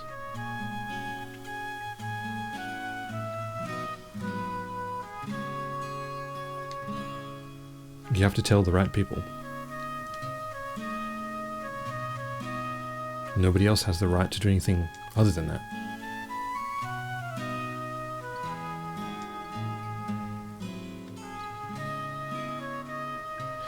Toshio, you should take your wife back to the mansion. Let her rest. We can't let any other strange things happen today. Toshio-san nodded and gathered up Midori-san on his shoulders, taking her away from the shack.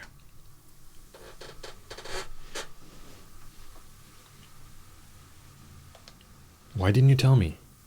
Kobayashi-san said, turning towards Kyoko-san. "I'm sorry, I didn't want anyone to know that I was part of the Kishizaru clan. Especially not you." Kyoko-san then turned to the rest of us and said menacingly,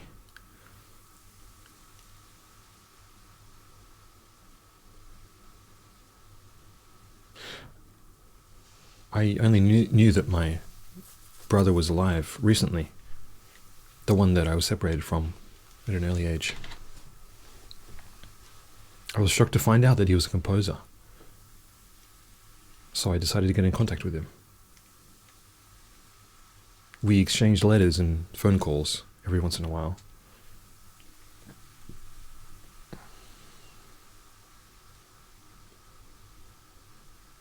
When he found out that my daughter had been killed, he said that he wanted to help in any way he can.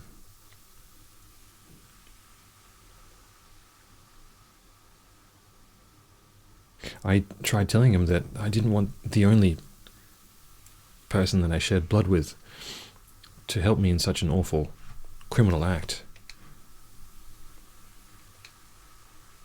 But he responded that he wanted to help the only person he shared blood with, the only sister he'd ever had, and the daughter that she'd had.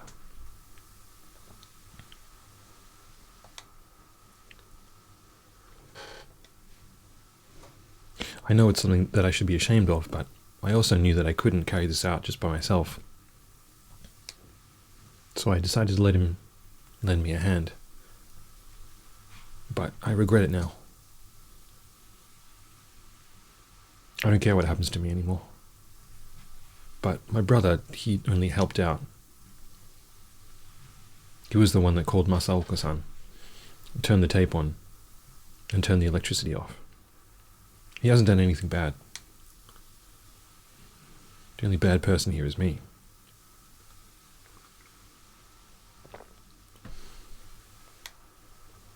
After Kyoko-san finished speaking, she turned silent.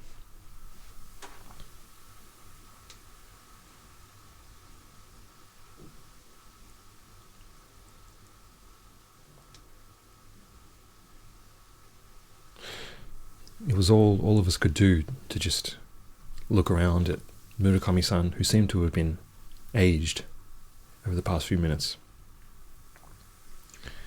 and Kyoko-san, who had just confessed everything to us.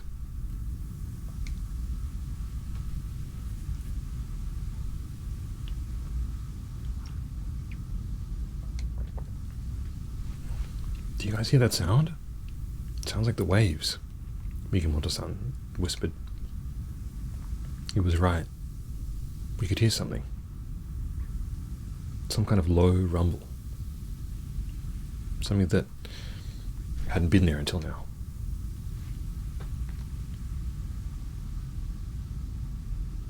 Maybe the island has returned to its original shape. If that's the case, then we can go home. Come to mention it, the boat home is going to come this evening, isn't it? Kaneko-chan suddenly ran out of the shack. Keiko-chan and Kayama-san soon followed. Hey, wait a second, we haven't checked it, right? Mikimoto-san said, running out of the shack in a fluster.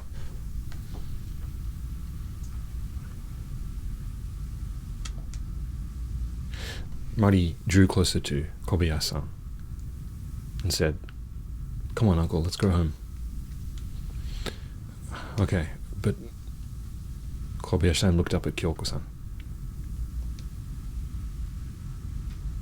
"We can go home with Aunt Kyoko and Murakami-san as well. Come on, let's go."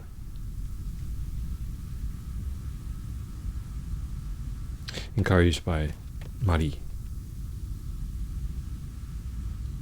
Kobayashi-san and Kyoko-san both held hands with her.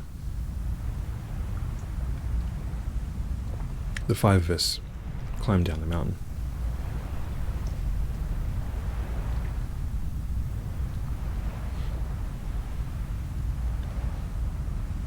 When we arrived at the coast, Mikimoto-san was already looking out across the reef through his binoculars.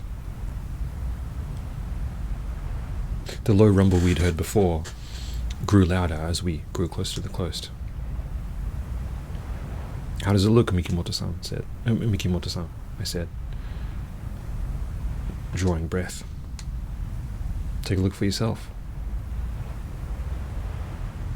The reef had disappeared below the surface of the water.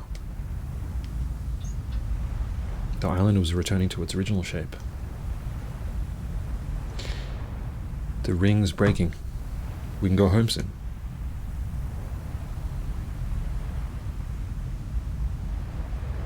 I felt like jumping for joy, and I handed the binoculars to Mari. But there was something that Mari couldn't seem to accept.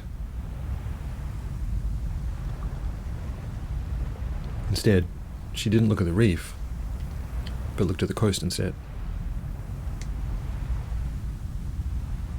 I wonder what that is.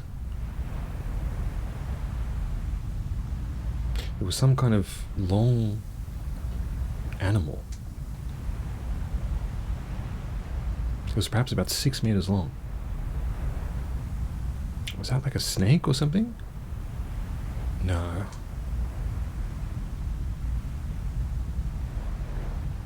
Even I knew that it wasn't some kind of sea snake. But I didn't have an answer to what it could have been if it wasn't that. Was it a fish? But there were no fins. It had a strange silvery color to it.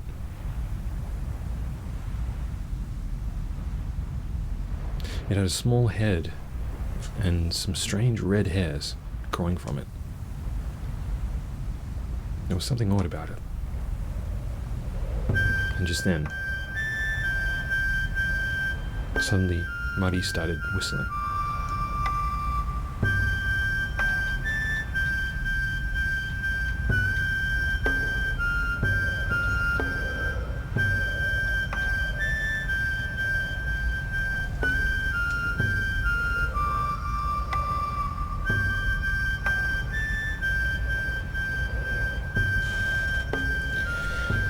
So here we have another verse to the Warabe-uta, the children's song, referring to Sokomushimura, this village, the people of that village specifically. And the people of the village are crying that it's today. And if you wonder what today is, they say today, if you ask the snake, today's the day that Funoshin, the Itachi weasel, his bonds will be broken, and he's going to run away. He's going to run free. And that's what today is. So yeah, perhaps the snake is like the appearance of the snake implies that the evil weasel Funoshin is going to break free and go crazy. That's the vibe we get from this verse, I think.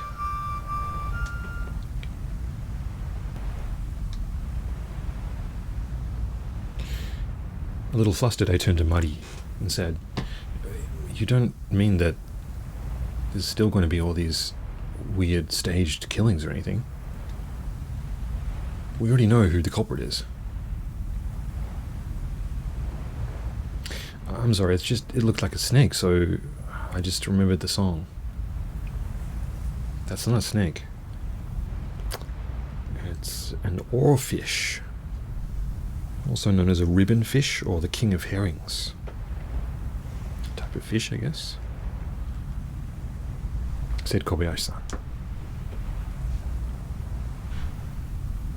"It's meant to be a fish from the deep ocean. But I wonder what it's doing this far up. In any case, the island ring is broken. All we have to do is wait for the boat now.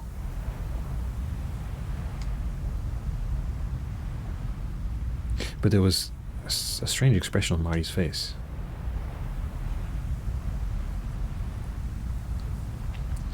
Hey, in this children's song, there were these lyrics about something about bonds being broken, right?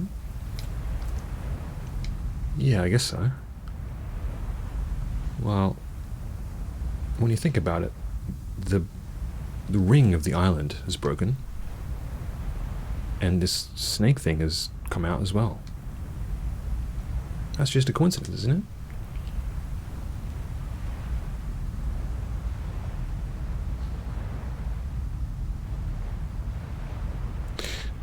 And why is it only the 5th verse? Why does it have that strange ending to it? The one that has that lyrics that go like Zambura bung no do do do. Huh. I don't know. Maybe. And just then, the sound that we'd heard since earlier started to get a little louder. It seemed like it was coming from the bay, one of the corners of the bay.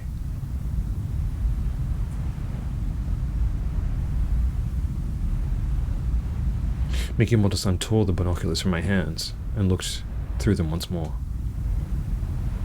And then he said in a quivering voice,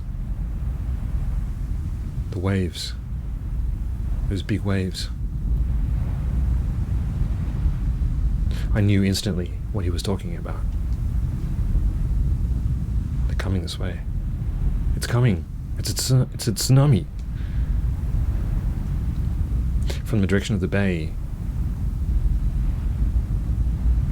there was something that was heading towards us over the white horizon. It was spread across the entire horizon. It seemed like it was going to hit the island head on.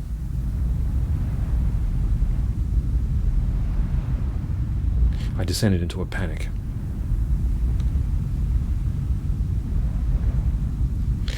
As I felt Marty's hand on mine, I was able to calm down a little bit.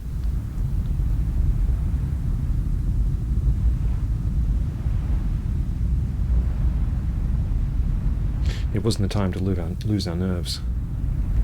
I had to protect Marty.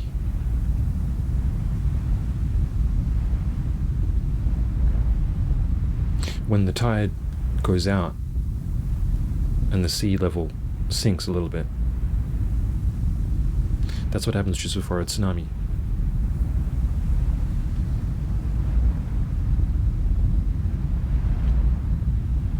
The island turned into a circular ring for a while, and now that that's broken, the island formed a ring, and now that the ring is breaking, the tremors are creating something that's going to circle back onto it, Korea-san said coldly.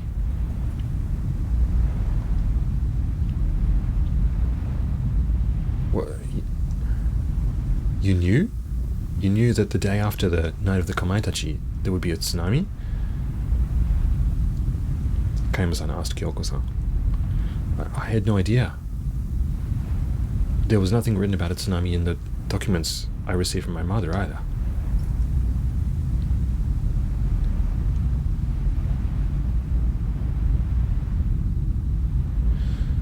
A tsunami that size, I think it's going to devour the entire island, Kobayashi-san said.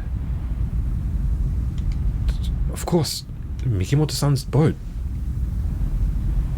If we can get out of here before that tsunami hits, it's too late. If we leave on the boat now, the tsunami will hit us straight on. It's safer if we stay on the island, Mikimoto-san said.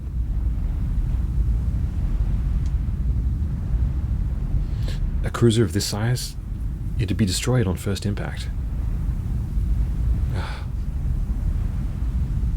I had to take out a loan to buy it. I haven't even begun to repay it. Let's run away, I said to Marty. Where?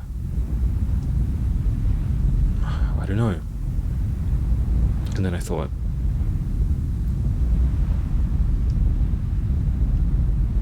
there's no way to escape.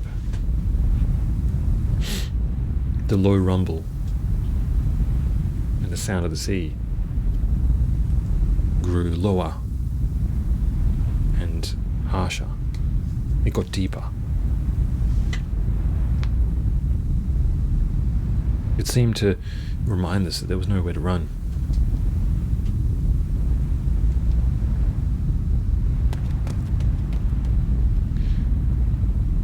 It's going to be a big one, that's for certain.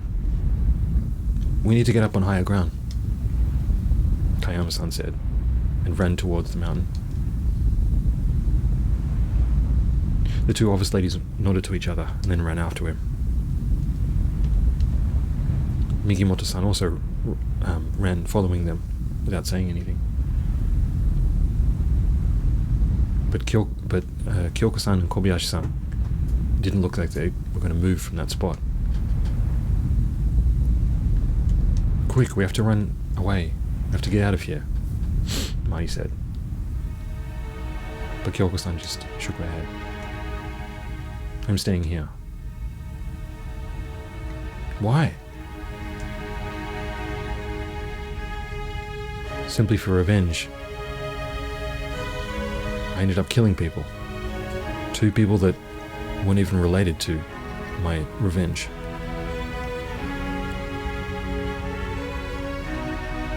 I need you to let me die here.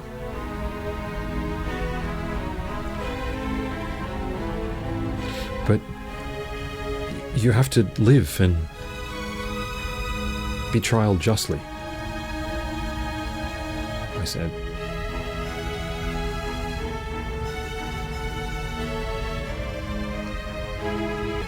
I tried convincing her otherwise, but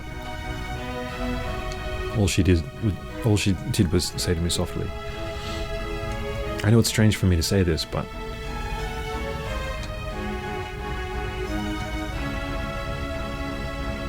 I feel like everything that's happened on this island, behind it all is the God that sees over this island, that protects this island. I feel like everything is its fault.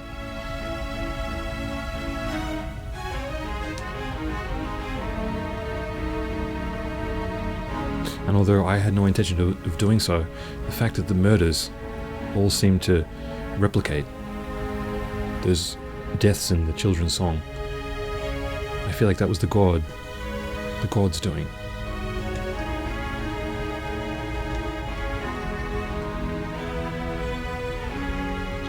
I'm sure that the God that looks over this island wants to be rid of the curse that runs through the blood of the Kishizawa clan. That's why it called me to this island once again. You're just thinking about it too much. I know that to be true.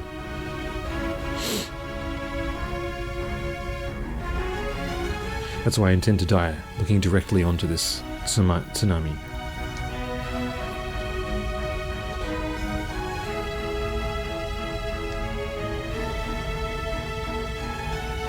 Toru, you need to let Kyoko do what she wants.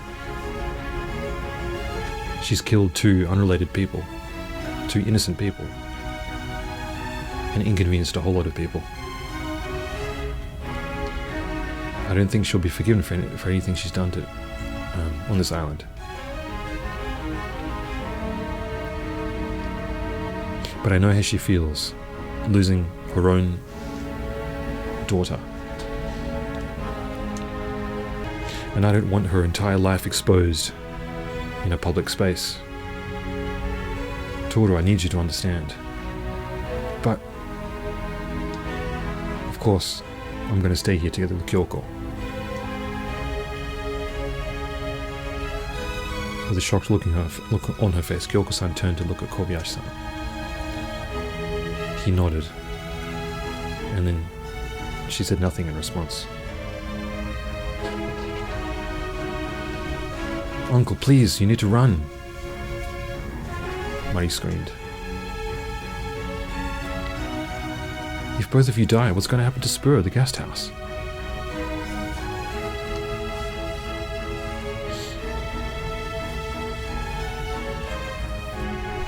If you survive, Mighty, you need to take over the guest house. You and Toru. Kobayashi-san turned to look directly at me and bowed. Please, take care of Mighty, would you? He said. I couldn't say anything. Murakami-san was staring at Kyoko-san with tears in his eyes.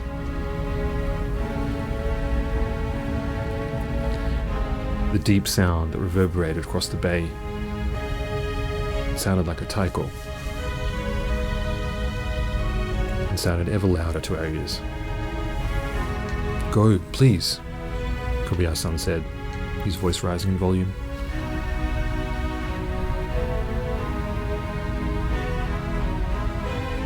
I looked at the wave that was encroaching on us, and the small figure of these two people, Kobayashi-san and his wife, and made my final decision.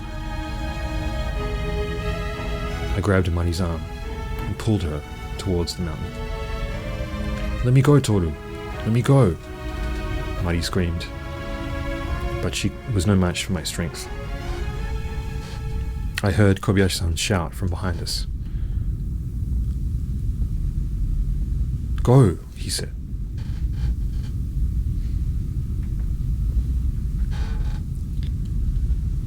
We all stood atop the mountain, above the bay. Look, Mikimoto-san said. That's how big the tsunami is. I think it's bigger than this mountain. As long as we're on this island, there's no way to escape. Toru. Mari clung onto my arm.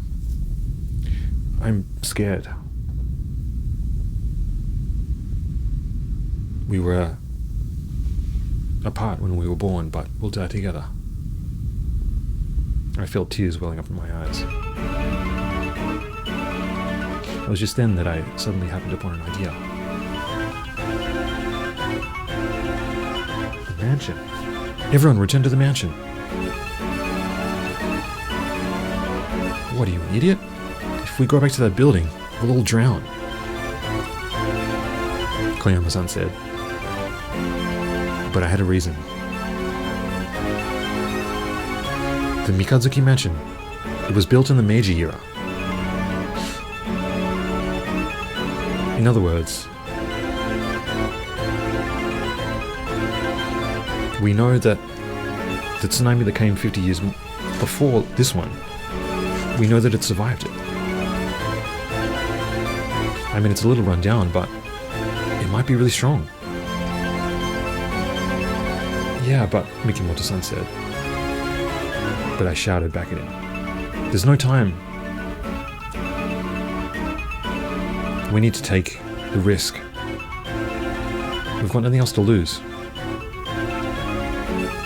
I'm going. I believe in Toru, Mari said. And I don't want to die. If we're going to die, I don't want to die apart. Even if we survive, even if we die, as long as we're together.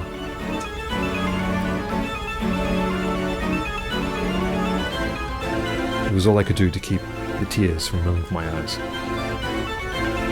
It wasn't the time to cry right now.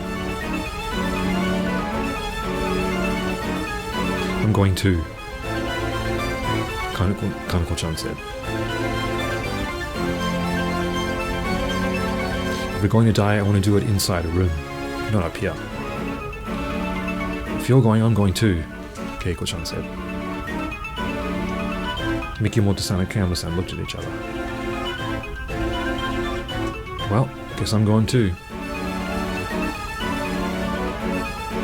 I don't really want to die alone. But I don't really want to live in a world without nuts in me either. Alright, guess I'm going too. I'm staying here. It was Murakami-san. That mansion, It's totally flat. It's on flat land. It's going to be totally devoured by the waves. At least this mountain is a little bit higher, so it'll be safer. Mikimoto-san tried to argue against him, but... Look, I can see the harbour from where I am here. I want to see what happens to my sister, at least. There was nothing we could say in response. The sound of the waves changed a little. The sound would have been on us at any moment. We ran as fast as we could.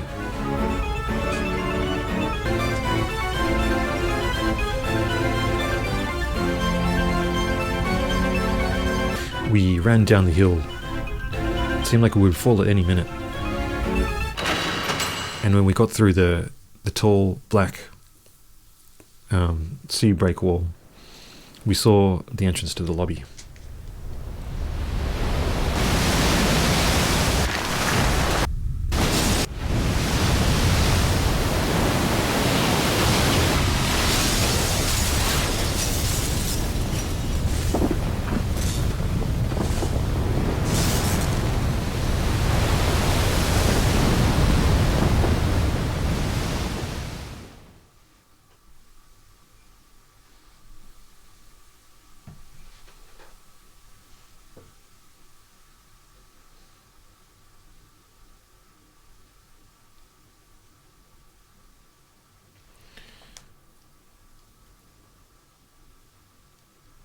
And after that, all we could do was wait from the water from the tsunami to leave.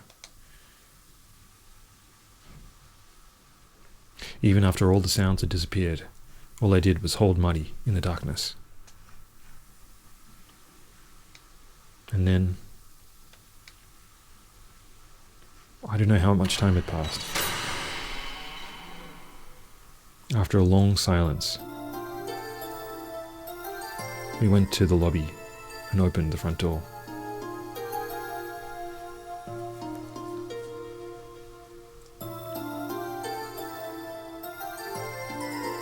There was the thick stench of the ocean.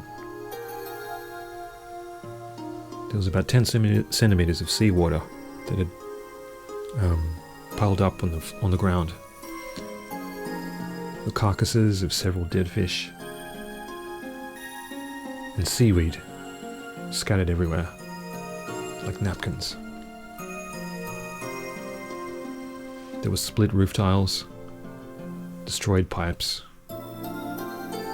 some kind of wooden planks, and trees broken in half everywhere. There were carcasses of every kind of thing scattered everywhere. There almost wasn't anywhere to walk.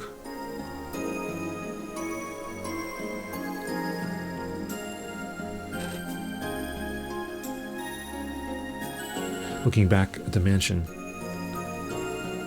it looked like it had really taken a beating from the tsunami. The roof tiles had all but disappeared, and seawater was dripping from the top of the walls. This building, it protected us, Marty said, and I nodded.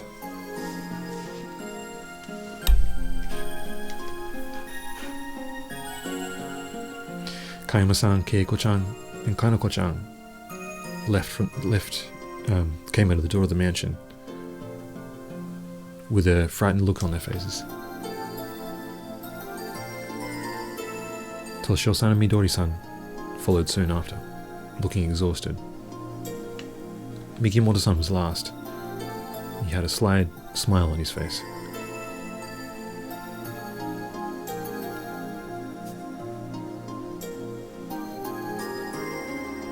The two prison towers that had until recently stood tall at the entrance and now looked like they had broken in half. We looked up at them and then left through the sea break wall.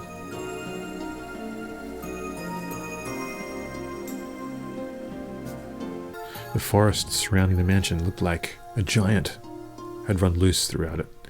There were broken branches everywhere, and a strange, salty smell pervaded the area.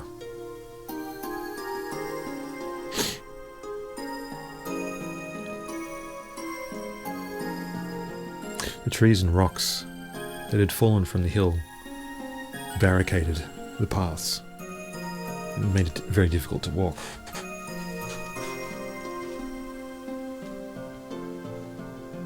We didn't see Murakami-san on top of the hill. I remembered what Kyoko-san had said.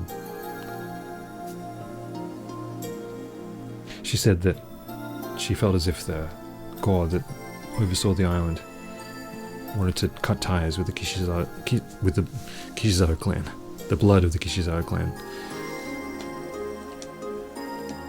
I wondered if she was right.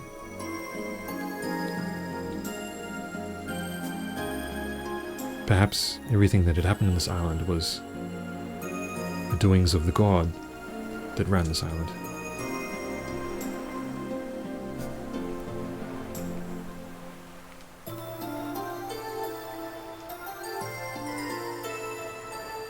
The coast was even worse than I had expected it to be. The sand had all but disappeared, and there was no more beach left. About a third of the harbour had been destroyed, and the concrete pier had kind of bent out of shape. Looked like it was about to fall apart.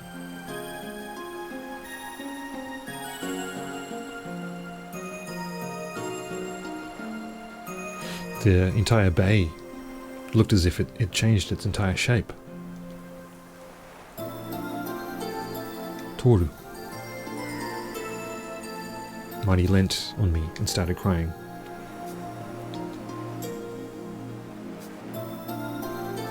I caressed her hair and remembered the words that Kobayashi-san had shouted to us in his last moments.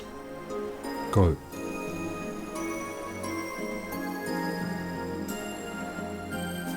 At the time I thought that he meant hurry, leave the area.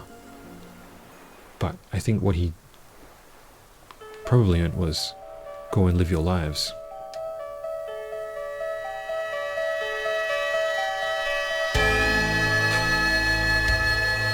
That's what I thought.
So this is, we got this screen is showing us like the end. We've got like the end, which is like the true ending, I guess. If it was a bad ending, it would show us a different kanji for end, I think. But yeah, that's that done. So that'll unlock some of the other arcs for us, I think.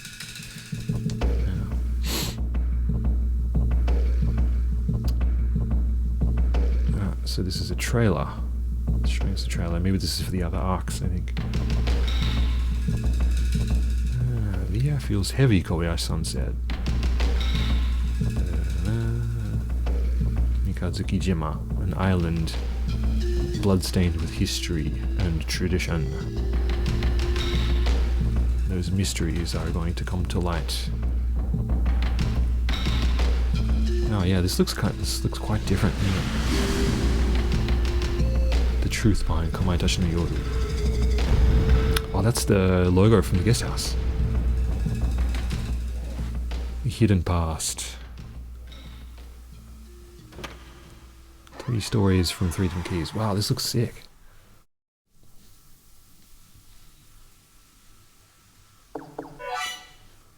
The door to a new story has now opened.